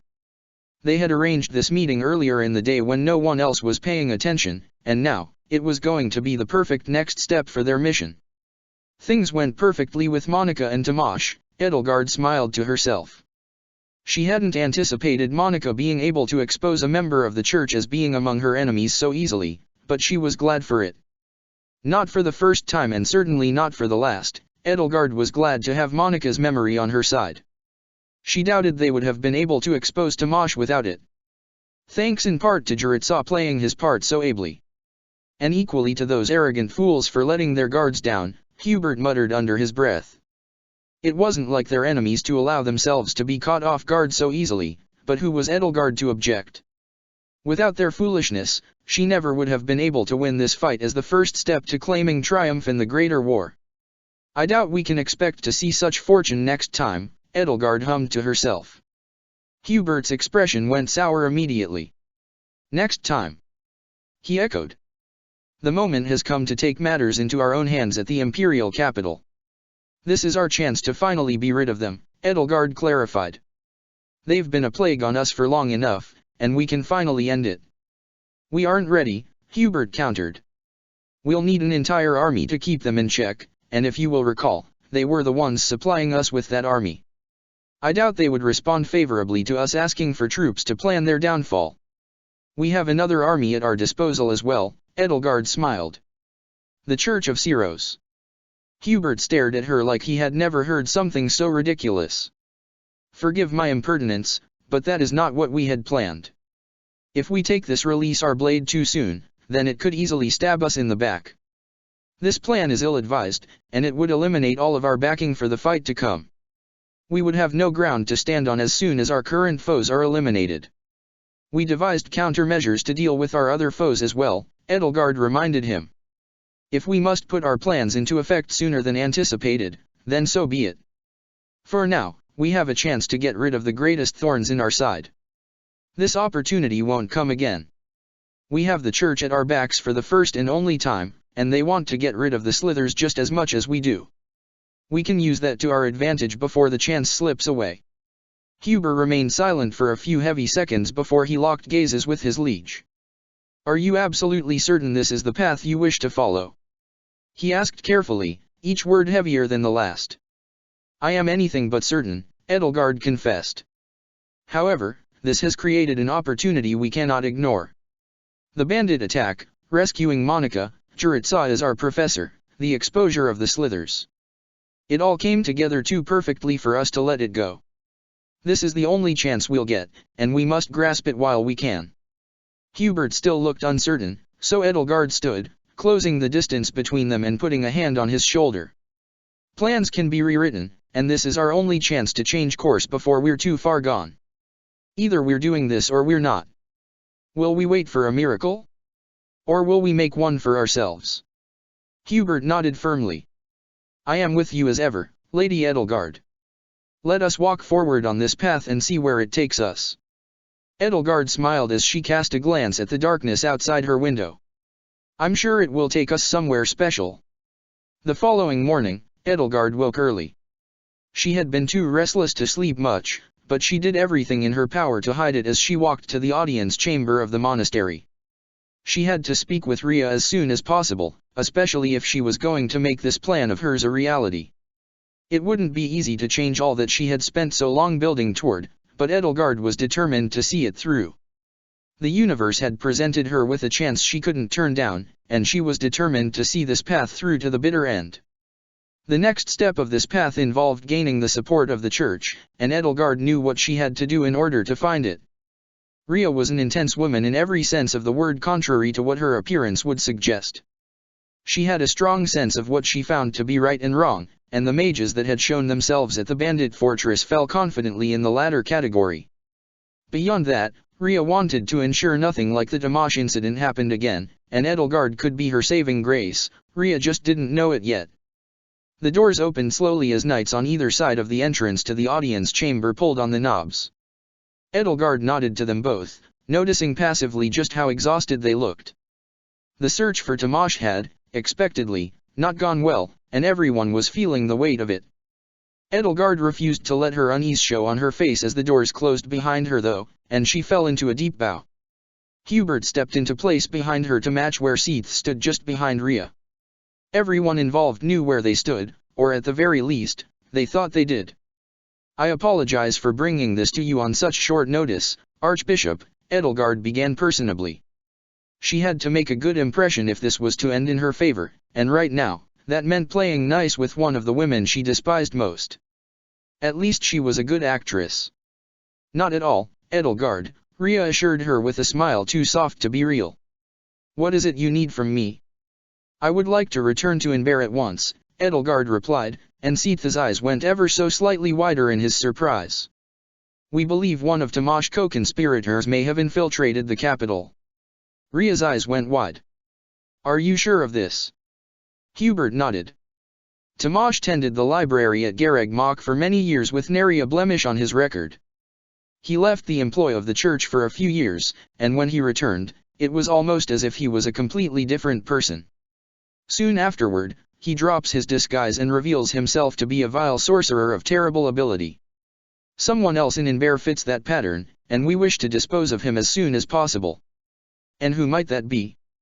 Seath questioned, his doubt and concern etched plainly in his bright green eyes.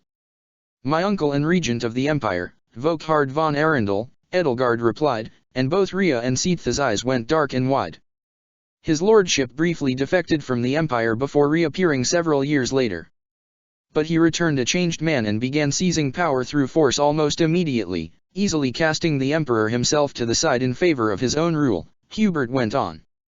"Witnesses claim he wields dark magic in secret and is able to change his appearance at will. That sounds precisely like what we saw from Dimash." "Assuming these witnesses can be believed," Seath frowned. "I would ask that you do believe them, as the information comes from my own house Vestra." "None know the royal family as well as we do," Hubert reminded him. Seath thought about it for a long moment, his eyes falling closed in contemplation. "I see. And when you return to the capital, how do you propose to deal with this uncle of yours?" "I somehow doubt he will surrender power easily. Lord Arundel has the support of a number of influential nobles, including the Prime Minister, Ludwig von Agir. While we do have allies of our own, it's likely we'll need some time to convince them. To that end, we hope to bring our friends here at the Academy with us under the supervision of Professor Juritsaw. If we act quickly, we should be able to gain enough allies to march on my uncle directly and oust him from power," Edelgard explained. "We hoped you would consider deploying the Knights of Syros so the Imperial Army doesn't get any strange ideas," Hubert supplemented. "You wish to march on the Empire with the Church's knights at your back?" Seath inquired. "Your support would give credence to our claims," Hubert replied simply. "Additionally, the knights would keep the populace in check upon our arrival, thereby preventing the city from descending into utter chaos. If the Knights of Syros can defend the people, then we can turn our attention to defeating my uncle and pushing him out of Inver," Edelgard went on. "The more I hear of this, the more credible the threat sounds," Seath murmured. "It is clear you have thought carefully and planned well how you intend to handle the issue," Rhea remarked. "We intend to seize the palace with our own forces, and we will do our utmost to contain the conflict there. But we will need your help to ensure the people of Inver are kept safe from any pushback," Edelgard said. Her eyes shifted to pleading, an easy act for her to slip into despite her silent disdain for Rhea. "Please." Rhea was silent for a long time, clearly considering her next step. This was the moment of truth, and Edelgard knew it. She and Hubert had done their part to try and show how threatening their enemies were, and what Rhea did from there was her decision. This was their only chance though, and Edelgard prayed with everything she had that Rhea's verdict fell in her favor.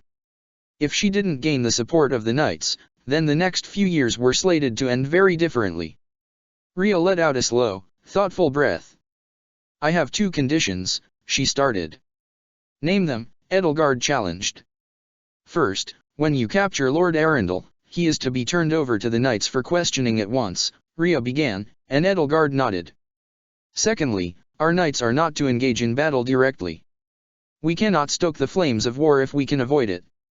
I would have it no other way, Edelgard smiled. Step lightly, Edelgard, Seath cautioned.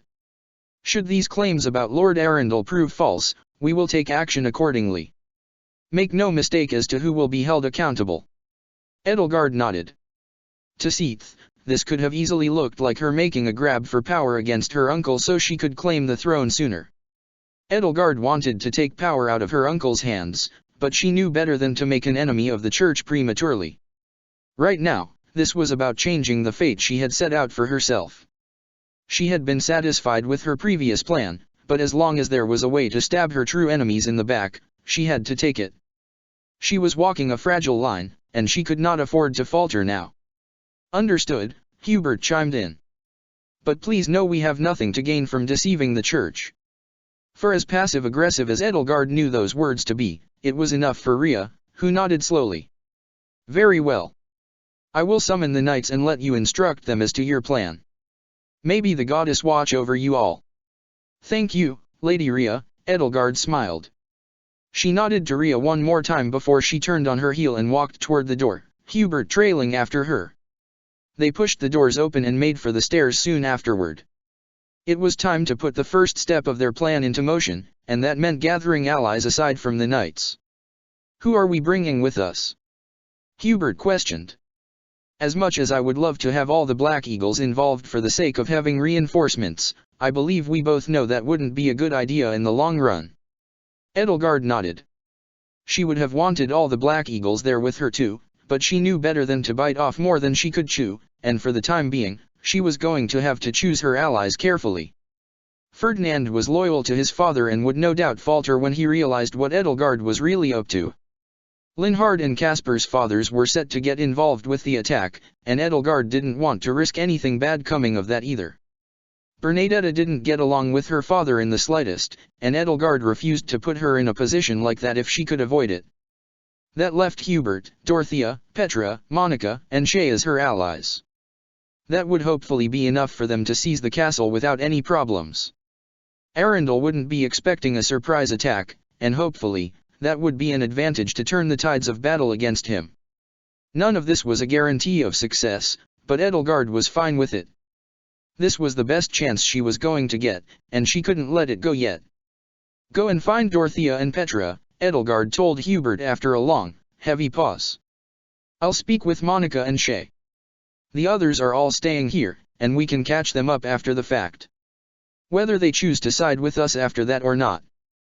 That's their decision to make, but we can't afford to wait for them to make up their minds right now. Hubert nodded. Understood. Edelgard watched Hubert walk away, and she let out a slow sigh. That was perhaps the hardest step out of the way first. Rhea was on her side, at least for the time being. The battle itself wasn't going to be easy, but Edelgard would take it over talking to the Archbishop. She had the alliance she needed, and all that remained was to convince the other Black Eagles. If Hubert couldn't get Dorothea and Petra to agree to the upcoming battle, then Edelgard would intervene. They couldn't afford to lose any other fighters. If all went well, Inver would be in her hands before the week ended. She had Tomash to thank for it all. Soon enough, the Slithers would figure out just how much of a mistake they had made in crossing her, and Edelgard would relish every second of it. Being given a night to think everything through was no help to Shay at all, and she realized that very quickly when she woke up the following morning. Classes had been cancelled while the knights scanned the area in search of Tomash, so that meant Shay was left sitting alone in her room with nothing but her thoughts. She had paced the length of the room at least 5 times now, going back and forth between that, sitting on her bed and tapping her foot, and swinging an imaginary sword through the air. She should have just gone to the training hall if she needed to get some energy out, but Shay couldn't bring herself to do it. She wasn't just worried about Tomash at this point. In fact, a majority of her concerns came from something well beyond him. He had transformed before running away, and that meant he had some other abilities that were uncomfortably similar to her own. Arvel had been right when they said that they didn't have the monopoly on shape-shifting, and that was a terrifying thought. If Tamash was on the side of evil, then what were people going to think of Shay? Normally, Shay would have liked to think of herself as being above fears like this. She got through her problems with a stubborn passion and a winning smile, refusing to think that anything could ever bring her down. This was well beyond her range though, and she had no idea what to do about any of it. If she summoned her sword to fight with it, then people were just going to realize that she was like Tamash. Shay didn't even want to think of what other people were talking about or thinking behind her back, and she refused to give them more fuel for the fire. She couldn't even blame them for being paranoid. If she was in anyone else's position, she would have been terrified of the person who had the same abilities as the enemy. How could they not be? Shay wasn't upset with them for not trusting her at all, especially with how little time they had shared as classmates, but it scared her regardless that this could be how it all ended. Was this all it took? Was Tamash or Solon, whatever his name was, going to be the one who unraveled her life all over again? She had only just started to get comfortable in her new shoes, but it was going to be taken away if she wasn't careful. Can you stop pacing around like that? Arvel suddenly snapped, and Shay went still. You going back and forth is just going to give us more of a headache since a certain someone here won't go to get food from the dining hall. Sorry, Shay murmured. She hadn't wanted to leave her room at all since waking up that morning, and Arvel had voiced their frustrations with it a myriad of times by now. When Shay paused to listen to them, she noticed just how much her head was pounding, and she winced before thinking that maybe she should go to the dining hall. How bad could it have been? Would anyone there even want to talk to her? Would them not wanting to talk be worse or better? Just go eat something, Arvel sighed. I can't say I know what's going to come of all this business with Solon, but I can say that you panicking about it isn't going to help anyone. If the other people here hate you, then they probably weren't meant to stay in your life for long to begin with. There's a difference between you and Solon, and you know it. But we know his name and we really shouldn't, Shay countered. None of this should be possible. How did we just stumble into knowing who he is? It doesn't make any sense. There is a connection, and we both know it. The others are going to start to figure it out soon enough, and I don't know what I'm going to do about that. I like being here at the monastery, and I don't want to lose this. If they turn on you for something like this that is so clearly out of your control, then they don't deserve to have you in their life in the first place, Arvel reiterated. If they really thought you were that suspicious, then the Archbishop would have either thrown you into the dungeon in chains or out onto the street with nothing. The fact that we're still here is a good sign, and I think we should go with it for now.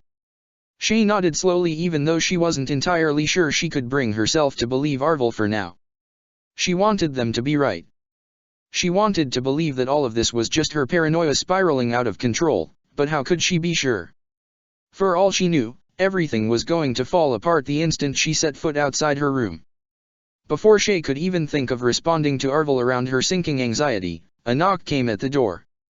Arvel let out a small huff through their nostrils. You can ask questions about this later. For now, you should answer that. With that, they went silent, and Shay sighed before walking to the door and opening it. Edelgard. Shay asked in shock when she saw the person on the other side. What are you doing here? Is something wrong? Edelgard, for her part, looked just as put together as always, and she sent a small but charming smile Shay's way. There was no judgment in her eyes, at least as far as Shay could see, and the mercenary let out an inward sigh of relief. I must return to Inver to handle an important matter, Edelgard replied. Will you join me? What's this about? Shay questioned with a small frown. Is this some kind of mission? Edelgard shook her head lightly, and Shay's stomach twisted into a knot. I fear I must keep that to myself until we're closer to the capital.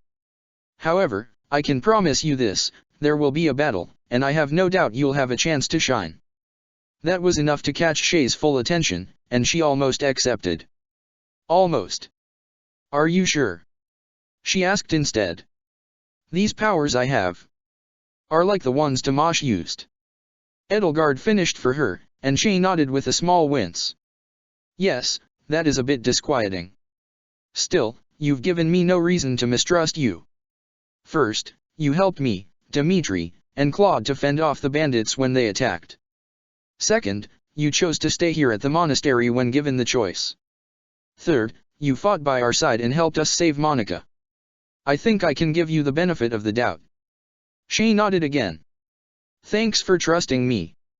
I don't know what's going on, but I'm going to do what I can to help you and the others. I promise, she vowed with a smile. As long as Edelgard was giving her a chance, she refused to let her own doubts hold her down for long. She owed herself that much. I have complete faith in you, Edelgard assured her. But there's a bit more to my proposal. What do you mean? Shay asked, her eyes going wide. If you accompany me to Inver, there's a good chance you'll learn where your powers come from, Edelgard smiled. Oh, now that is intriguing. Arvel exclaimed from within Shay's mind. That was all it took for Shay to nod, her smile brightening on the spot. I accept. Are we sure keeping her around is a good idea? Seath questioned. The doors to the audience chamber had long since been closed since Edelgard's departure, leaving Seath alone with Rhea in the silence. You heard the reports from the mission. Our newest student displayed the same abilities as Tomasz did when he fled. Do you think she could have something to do with him? Rhea was standing near the stained glass window that overlooked the rest of the monastery, and the sunlight falling on her face made her look like she was glowing. I am not sure, she confessed after a long, heavy silence fell over them. We should question her when she returns to the monastery after the upcoming mission to Inver. If she has something to do with them, then she must be eliminated at once. No, Seath cut in. We have no way of saying how long the Inver campaign is going to take. It would be for the best if we could get our answers sooner rather than later. Rhea nodded. You make a fine point, she murmured. I cannot say for sure if she has any connection with Tomasz, but her abilities. The reports from the Knights say they look exactly like the powers Tomasz displayed when he fled. Which is why it's crucial for us to hear from her as soon as possible, Seath said, punctuating his words with a nod. I can have the Knights send for Shay so we can speak to her before she departs. Edelgard will hardly be able to set out for Inver today given the short notice. We have at least until tomorrow morning to speak with her. Of course, Rhea agreed. Bring her in. As it turned out, the Inver march was staying a secret for reasons Shay couldn't quite put a finger on. The deeper she got into the preparation process for the upcoming battle, the less she seemed to understand. Half the Black Eagles weren't even coming along for the mission. It was just going to be her, Hubert, Dorothea, and Petra accompanying Edelgard. Juritsa was even coming along for reasons Shay didn't understand. Monica was joining them too, but given the circumstances of the battle seemingly involving the powers that had held her hostage for so long, that was a given. Still, it was an odd ensemble of characters, and they were leaving behind half of their class for some reason Shay still didn't understand. Edelgard hadn't offered a straight answer when she asked, and Hubert had just condescendingly told her that all information came to light when it was meant to. That hadn't helped her curiosity in the slightest, and Shay's anticipation was only growing more aggravating as the hours went by.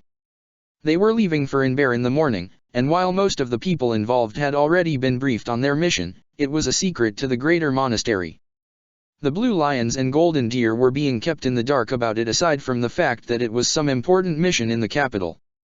The secrecy was grating on Shay's nerves, and she was desperate to understand just a little something about why everything was happening the way it was. She just couldn't fathom why they would head out for such an important secret mission and leave behind half of their class. On top of that, Shay couldn't figure out for the life of her why Juritsa was coming along if this wasn't an official mission sanctioned by the church. As was to be expected, he had been awfully quiet about why he was there, and Shay hadn't heard anything of value from him because of how tight-lipped he was. Her confusion was only growing, and Shay could have sworn that her own impatience was going to suffocate her if she wasn't careful. Shay was getting ready to finish up the last of her battle preparations for the day when she heard someone whispering her name somewhere behind her. She turned around and was met with the sight of a somewhat familiar face, though it took a while for Shay to pair a name to the blonde hair and tan skin she saw. Catherine. That was right. She was one of the Knights of Syros, and she was close to Rhea on top of that. That didn't quite explain why Catherine was there trying to talk to Shay, but she was sure she would find out in a matter of seconds. "Shay," Catherine greeted as she approached Shay, and the hardness in her voice made all of that morning's anxiety come rushing back with a vengeance. If Shay hadn't been frozen to the spot, she was sure she would have sworn under her breath about her life being over. "There you are. Would you come with me?" Catherine's tone offered no room for argument, so Shay just nodded. "What do you need?" the mercenary asked, even though she already had a pretty damn good feeling she knew what was coming next. "Lady Rhea wishes to speak with you before you leave for Inver," Catherine replied, and Shay nodded. That was about what she had expected. She had gotten too comfortable too quickly when it came to Edelgard letting her come along for the mission. Edelgard might have trusted her, but other people didn't know Shay the way Edelgard did, and that was quickly becoming a much greater problem than Shay would have liked. "All right," Shay agreed. She had no way out of this and she knew it, though she was also fully aware that trying to fight it would only make life harder for herself. If she went to talk to Rhea like a normal, functional person, then she would be able to persuade the Archbishop much easier than if she had tried to flee. Shay had nothing to hide, and she would make sure everyone knew it. She was a perfectly normal person. Well, she was as normal as a shapeshifter could be, but that had to count for something, right? Catherine led Shay up to the audience chamber, and the walk there both felt like it lasted forever and was way too short in Shay's panicked mind. The monastery had brought Shay more terrifying experiences than she had ever seen before, and she was starting to think that all of these adrenaline surges from regular conversations weren't good for her health. She would have to consider that after she spoke with Rhea though. For the time being, she had to focus on keeping her head on her shoulders.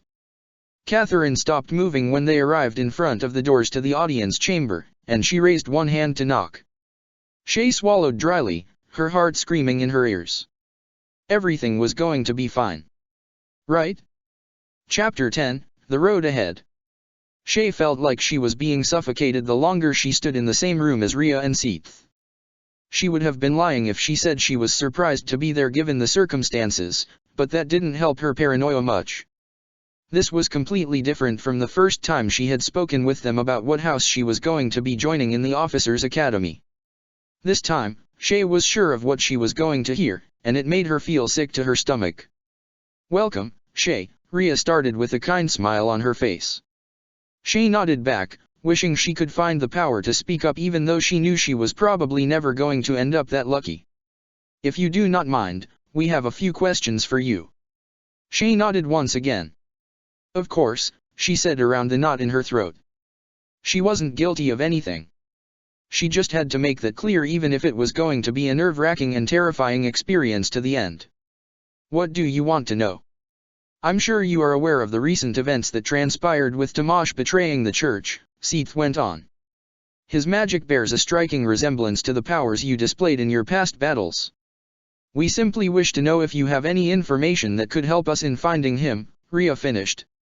"Even if you do not find it to be important, we would be happy to listen." Shay shook her head. "I don't know a thing," she told them. "If I did, I would have already mentioned it. Him transforming and running away like that came as just as much of a shock to me as it did to all of you. I want to track him down and bring him to justice just as much as you do. Do you have any information about where your magic came from then?" Rhea asked after a brief pause that felt much longer than it actually was.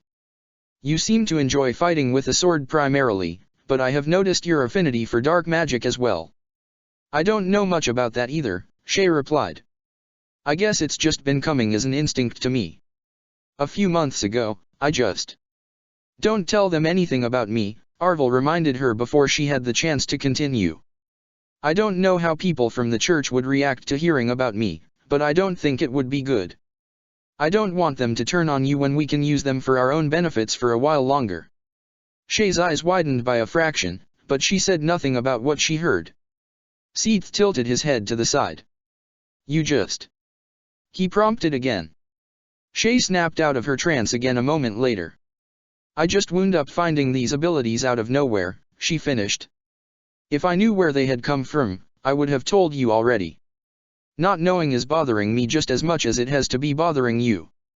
If I knew anything about Tomash, I would have been pursuing it to try and learn more about where my magic comes from, but I have no idea."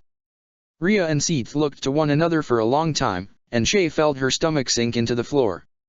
Their expressions were unreadable, and she was confident they were sharing an entire conversation in the silence since they knew each other well enough to not need words to communicate. She wished she could have heard even a glimpse of what they were telling one another, and the idea of not understanding made her want to run out of the room as quickly as her legs could carry her. And yet, she remained still long enough for Seath to nod. "You are setting off to the Empire to learn more about these mysterious mages, are you not?" he questioned. Shay nodded. "If you find anything of note, please come back and report it to us as soon as possible. We will already be taking one of your opponents into our custody once the battle is over, but any help you can provide us would still be much appreciated." Shay nodded. "It's a deal," she said, too relieved to have not been kicked out to even care that she was probably still being kept on a short leash through all of this. "If I find anything, you'll be the first ones to know. Trust me when I say I want to understand this just as much as you do. If you can help me to discover where my magic comes from, then I'll do anything I can to help you in return." "Thank you for the offer, Shay," Rhea smiled serenely, though Shay was sure there was a lot more to that mint green gaze than she was meant to know. "Tread carefully in Bear. Your opponents are dangerous and will not be holding back."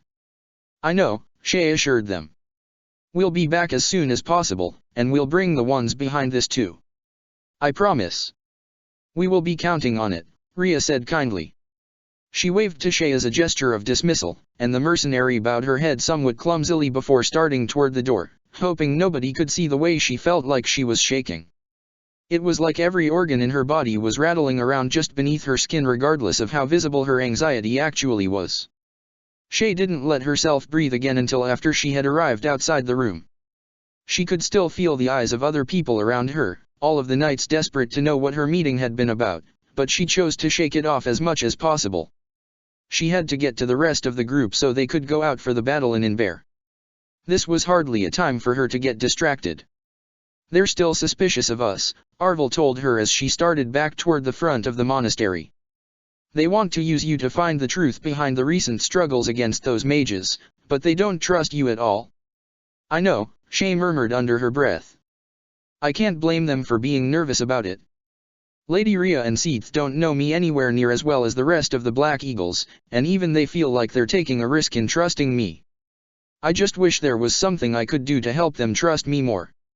I know that's probably a vain hope, but you can try to earn their trust by helping in this battle," Arvel said, and Shay nodded vaguely. "I doubt that will completely dispel their doubts, but it's a step in the right direction. Just concentrate on what is right in front of you for now. The mission. If they still choose to not trust you after all of this, then perhaps it wasn't meant to be. That doesn't change the fact that I really do want to be here," Shay pointed out. "I don't want to be forced to leave. I've had a lot of fun here, and even if it's a bit different from what we're used to, I feel like it's worth it. Graduating from the Officers' Academy means essentially being set for life. I don't want to throw that chance away if I can avoid it." "I understand," Arvel nodded.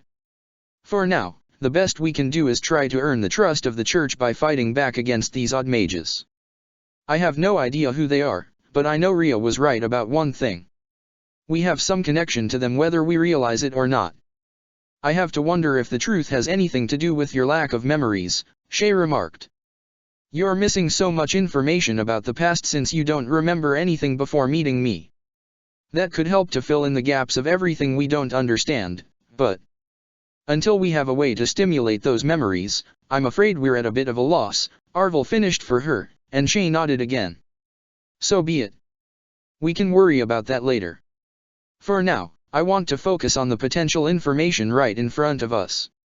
We can learn a lot from going to the Empire, and passing up on a chance like that would be foolish." "You're right. I just hope nobody in the Black Eagles is suspicious of us too," Shay sighed. "I wouldn't exactly be able to blame them if they were, but at the same time, I would prefer it if they had faith in me. They've probably only seen two people with magic like that, one of them being Tamash, so I would understand if they were worried about me, but ugh. I still don't want to deal with it if I can avoid it. Then we can simply focus our attention elsewhere for the time being." If they are suspicious of you after you do all you can to help with clearing the trash out of the capital, then that's a decision out of our control. Right now, we have a battle to win, and I can tell you are looking forward to swinging your sword after the Dimash incident, Arvel commented. A smirk played at their lips at those words. Shay couldn't help grinning. You're right. We're going to be fine. We just have to take things one step at a time, and right now, that means beating the crap out of those mages in the capital. I'm going to look forward to this one. Arvel chuckled lightly. As long as you don't get too carried away, so will I. The journey to Inver was a long one, though Shay supposed that was to be expected. She and the rest of the group had set up camp in a forest after their second day of travel, and she let out a heavy sigh as she sat down in her tent. She was still feeling a bit restless, so she was going to take a walk around the camp area before she turned in for the night, but she needed a moment to gather her thoughts first. Shay wanted to feel confident about the situation at hand and the upcoming battle, but something about the situation just felt deeply wrong to her. Only half of the Black Eagle class was out on the mission, with Linhard, Casper, Bernadetta, and Ferdinand all having been left back at the monastery. If that wasn't a red flag, Shay didn't know what was. Beyond that, it felt like she didn't know anywhere near as much as she should have. Edelgard had been vague about who they were fighting against, only saying that they were pursuing a few of the mages into the capital, and Rhea and Seath hadn't exactly been specific when they mentioned the mage they were planning on taking into captivity. Shay knew there had to be a reason for all the secrecy, especially if so many people were being excluded from the mission deliberately, but all it did was make her feel worse. At the very least, there was one positive to all of this. Shay had been included on the mission when only a small group had been selected to come along. That had to mean she was trusted by the rest of her group, right? That was what she was choosing to tell herself, at the very least. She didn't want to think about the alternative. It would have only made her feel worse, and when she was already feeling so worked up and nervous, that was the last thing she wanted. You need to get up and start walking, Arvel suddenly cut in, and Shay just about jumped out of her own skin from shock. She had been so lost in thought that she had forgotten Arvel could hear everything that passed through her head. If you keep thinking about how much you fear the rest of your classmates, you won't be able to sleep. Go out there and talk to them. You need to clear your head before the battle starts in a few days. Shay nodded at that. She didn't have a strong objection to the idea, and even if she had, she would have ignored it since Arvel had a point. She didn't want to get so hung up on her own thoughts when she was in her tent. She could fix this by talking to even just a few people in the rest of the camp, and she was determined to do just that. Edelgard stood near the center of the camp, and she looked just as confident and calm as ever despite the uncertainty churning in Shay's stomach. Edelgard smiled politely as the mercenary approached her. We'll be entering Inver tomorrow, so rest up and restore your strength, she instructed. Shay hissed between her teeth. That bad, huh? Yes, we're expecting quite the battle, Edelgard replied, but her easy smile never faded. But I look forward to seeing what you can do. That was enough to start melting at the icy ball of doubt at the center of Shay's stomach, and she finally allowed herself to return Edelgard's grin. In that case, I'll make sure my gear's ready, she assured Edelgard. Thank you, Edelgard returned. A brief silence lapsed between them before Shay asked the question that had been bubbling in her mind ever since Edelgard first approached her about this mission. Who are we going to fight when we get to Inver? She asked. Somehow, Shay already knew she wasn't going to get a straight answer, but she had to at least try to ask. Edelgard's smile dipped a little bit at the corners, but she was quick to recover. Oh, no one of particular importance or concern. Still, I'd prefer to wait until tomorrow to disclose that information, she replied. Shay wasn't surprised with that response, but it still made her wince internally. Edelgard didn't give Shay long to think about her lack of an answer though. Perhaps now might be a good time to speak with the others. I have no doubt they would like to hear from you before we arrive in Inver tomorrow, she said. Shay nodded, already knowing that was a dismissal to avoid the subject of who they were fighting. Again, she wasn't surprised, so she brushed it off as quickly as possible. Got it. I'll talk to you later then. With that, Shay turned on her heel and started off toward the rest of the camp to find the other Black Eagles. Suspicious, isn't it? Arvel questioned, and even though Shay didn't outwardly respond, they already knew she was thinking the same thing. If I had to guess, I would say we're set to fight against someone far more important than she wants to admit. Why else would she be so secretive about it? We just have to trust her, Shay murmured softly. For right now, I'm going to let that be enough. And if it's not fine on its own, then I'll make it be enough. Shay approached Dorothea soon afterward and found the songstress outside her own tent. Dorothea's hands were pressed together anxiously in front of her chest, and Shay was sure she had never seen the other girl looking this nervous. Dorothea couldn't even hold back her words of worry when she noticed Shay approaching her. I have a very strange feeling about all this, Dorothea confessed. I didn't expect to return to the capital this year, but beyond that, the group we're going with is a little unusual, isn't it? Yeah, Shay agreed. No Ferdinand, Linhard, Casper, or Bernadetta. I would have thought this would be a full Black Eagles mission, but instead, it's just half of us, Dorothea finished for her.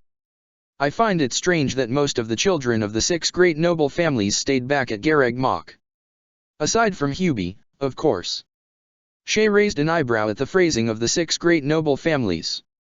She had heard of the idea vaguely, but since she had grown up in Leicester and spent all her time as a mercenary there, she hadn't ever heard the details. Dorothea seemed to pick up on this and went to explain.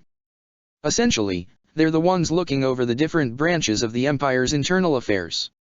Recently, it's seemed like they have more power than the actual Emperor, but I suppose I'm not one to judge, Dorothea shrugged. It makes you wonder who we're set to fight against if we had to keep this entire trip a secret from so many of our classmates. I asked Edelgard about it a few minutes ago, Shay started. She still wouldn't tell me. She says that she wants to keep it a secret until we're almost in Inver, but we're getting there tomorrow. I trust her to keep this secret if that's what's for the best, but I don't know. I'm a bit worried. You wouldn't be the only one, Dorothea confessed with a sigh. At least we're almost there now. Shay left Dorothea to the rest of her evening soon afterward and drifted in Petra's direction. The Princess of Brigid was polishing a sword carefully, every action smooth and methodical. I do not wish to be speaking out of turn, but Edelgard is surely having many enemies, Petra told Shay without even looking up from her work. She held her blade near her face for a moment to study any potential dents before returning to polishing. I believe that is what this fight is truly about. When we arrive in Inver, I will be fighting to my utmost. I fight not just for the Empire, but for Brigid as well. They have fates that are intertwining. I'm not sure what's going on here, but I'm going to fight as hard as I can too, Shay replied. I wish we knew who we were set to fight against, but I guess this is as good as we're going to get right now. Your being here is reassuring, Petra smiled as she looked up to Shay. She set her sword aside and rested her hands on her lap in a way that felt both casual and painfully stilted. I am worried about the enemies we will be facing as well, but I am choosing to have faith in Edelgard that this is what is right. She would not have brought us here if it was not important to do so.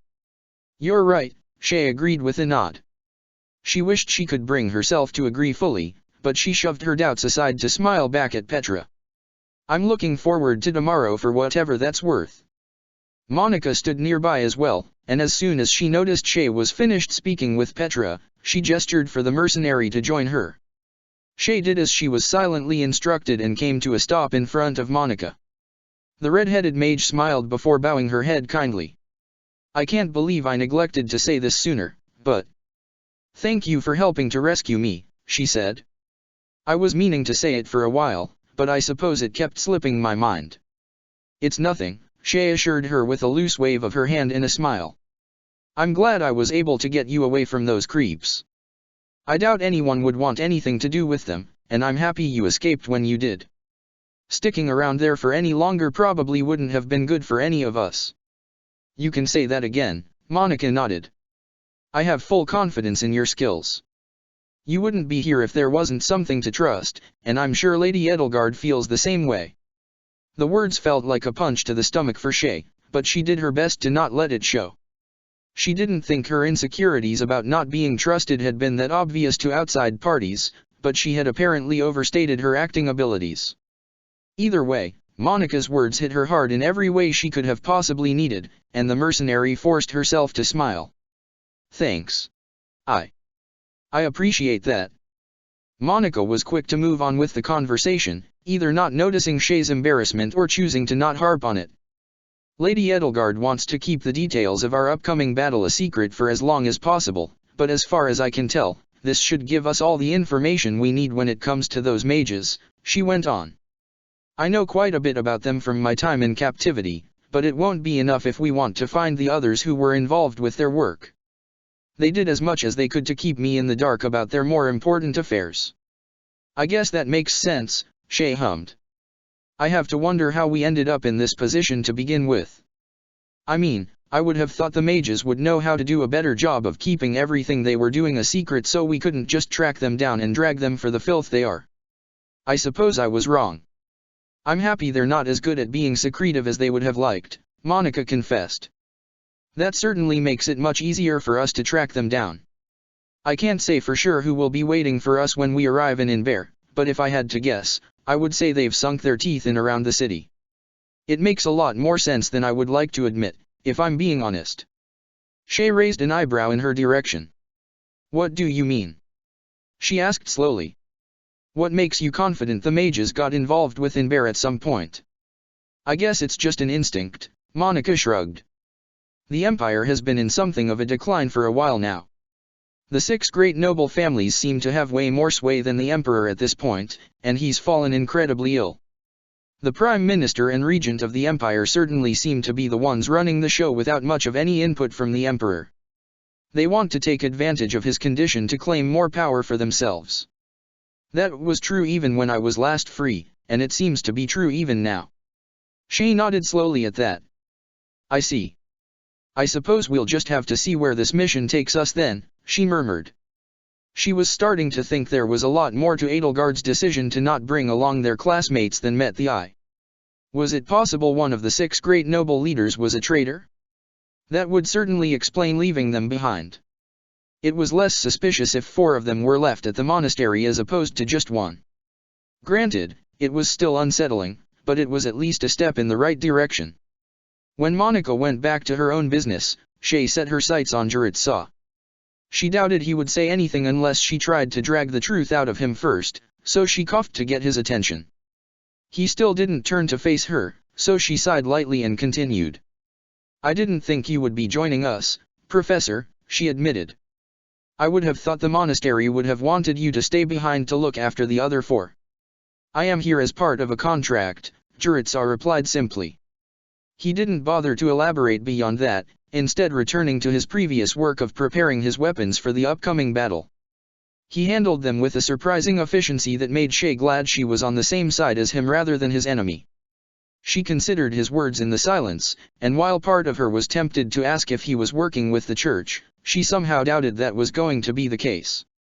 If he was with the Black Eagles because of orders from the church, then surely he would have stayed behind to look after the 4 students who were actually at the monastery. That left only one option, and Shay considered her options of phrasing her inquiry carefully. You're here on a contract for someone outside the church, right? She asked. Juritsa nodded. Yes, was all he said before he went back to his work again. Shay could already tell that he wasn't going to be answering any of her other questions, so she took that as her cue to step away and continue looking around the rest of the camp.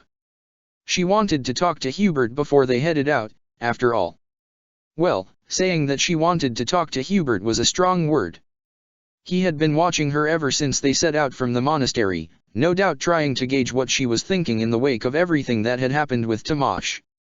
Even if Edelgard didn't appear to be openly suspicious of Shay, Hubert was a different story. It made sense. His whole job was to keep Edelgard safe, and that meant being suspicious of those who had the potential to hurt her. Still, Shay wished she wasn't the one on the receiving end of that worry. It made her feel like a rat in a labyrinth, constantly searching for the exit but never finding it, much to the chagrin of those who were tracking her every action. Either way, she had put off talking with Hubert for long enough, and she had to get it over with sooner or later. Shay approached Hubert slowly, hyping herself up with each step, but it was all for naught in the end. Hubert spoke to her without even turning around, and Shay froze on the spot. She was sure he could sense her sudden tension even if he wasn't looking at her. Given your past, I hardly think it necessary for me to ask after your readiness for battle, Hubert began. We will be counting on you in Inver. Be the sword in Lady Edelgard's hands and smite her foes. Shay nodded even though she knew he couldn't see it. Yeah. I'll do everything I can. I promise, she assured him. Hubert finally turned in her direction, his bright eyes trying to pierce a hole straight through her chest. You should know that victory in tomorrow's battle will hold great significance for yourself as well, he went on. He tilted his head slightly to the side, a silent prompt to ask for Shay's response on the matter. The mercenary just nodded, ignoring the anxiety quickly mounting in her stomach. Yeah. Edelgard seems to think I'll be able to find a few answers about my powers, she said. I'm going to give it my all not only for her sake, but for mine too. I need to know the truth of what's going on here. Hubert laughed to himself, the sound low and ominous in a way that made Shay sure her stomach was going to drop out through her feet. She couldn't tell if Hubert was more or less terrifying than Rhea and Seath had been during their conversation on this very subject, but the fact that it was a question at all was terrifying. He had one hell of a stage presence, and whether that was a good thing or not was well out of Shay's control. Perhaps we will all sleep easier at night once we can learn the truth of your powers, Hubert remarked. Or maybe it would be for the best if this is one secret kept buried. Shay just laughed nervously at that, not sure about how she was supposed to respond. In the back of her mind, Arvel groaned. It didn't surprise her in the slightest that Hubert was Arvel's least favorite out of the Black Eagles, even though they hadn't said much of anything about him since the group set out for Inver. Still, Arvel's dissatisfaction was the perfect reason for Shay to scurry away from Hubert. He didn't seem to mind it at all, instead just chuckling under his breath again. On the way back to their tent, Shay sighed and Arvel hummed. It sounds to me like our targets are going to be members of the 6 great noble families of the Empire, they remarked. Though I can't fathom for the life of me why Hubert would be an exception to leaving the others behind. I would have preferred to leave him at the monastery too. Shay sat down on the floor of her tent and flopped backwards so she was staring at the ceiling of her temporary abode. Probably because he's Edelgard's retainer. He has to stick around with her no matter what happens, she replied simply. Either way, I guess we can figure out what we're getting into in the morning. I have an awful feeling about this, but there's not much of anything I can do to fix that right now. All we can do is be patient. Great, because you're certainly known for your patience, Arvel said sarcastically. Shay groaned with a dramatic roll of her eyes. Arvel snickered and shook their head. You have a point though. We should tread carefully in preparation of what is to come. If these mages are responsible for as much as it sounds, we need to gather as much information from them as we can. You're right, Shay agreed. She stared at her hand and let out a hefty sigh. I just hope the information we get out of all this is something we want to hear. Something tells me we're not going to like what we get out of this. Arvel simply shrugged. Then we can cross that bridge when we come to it. For now, we have a mission to take care of, and we can't falter now. Yeah, Shay hummed. No matter how much we just want to run away from it all. Check the description for the links to the author.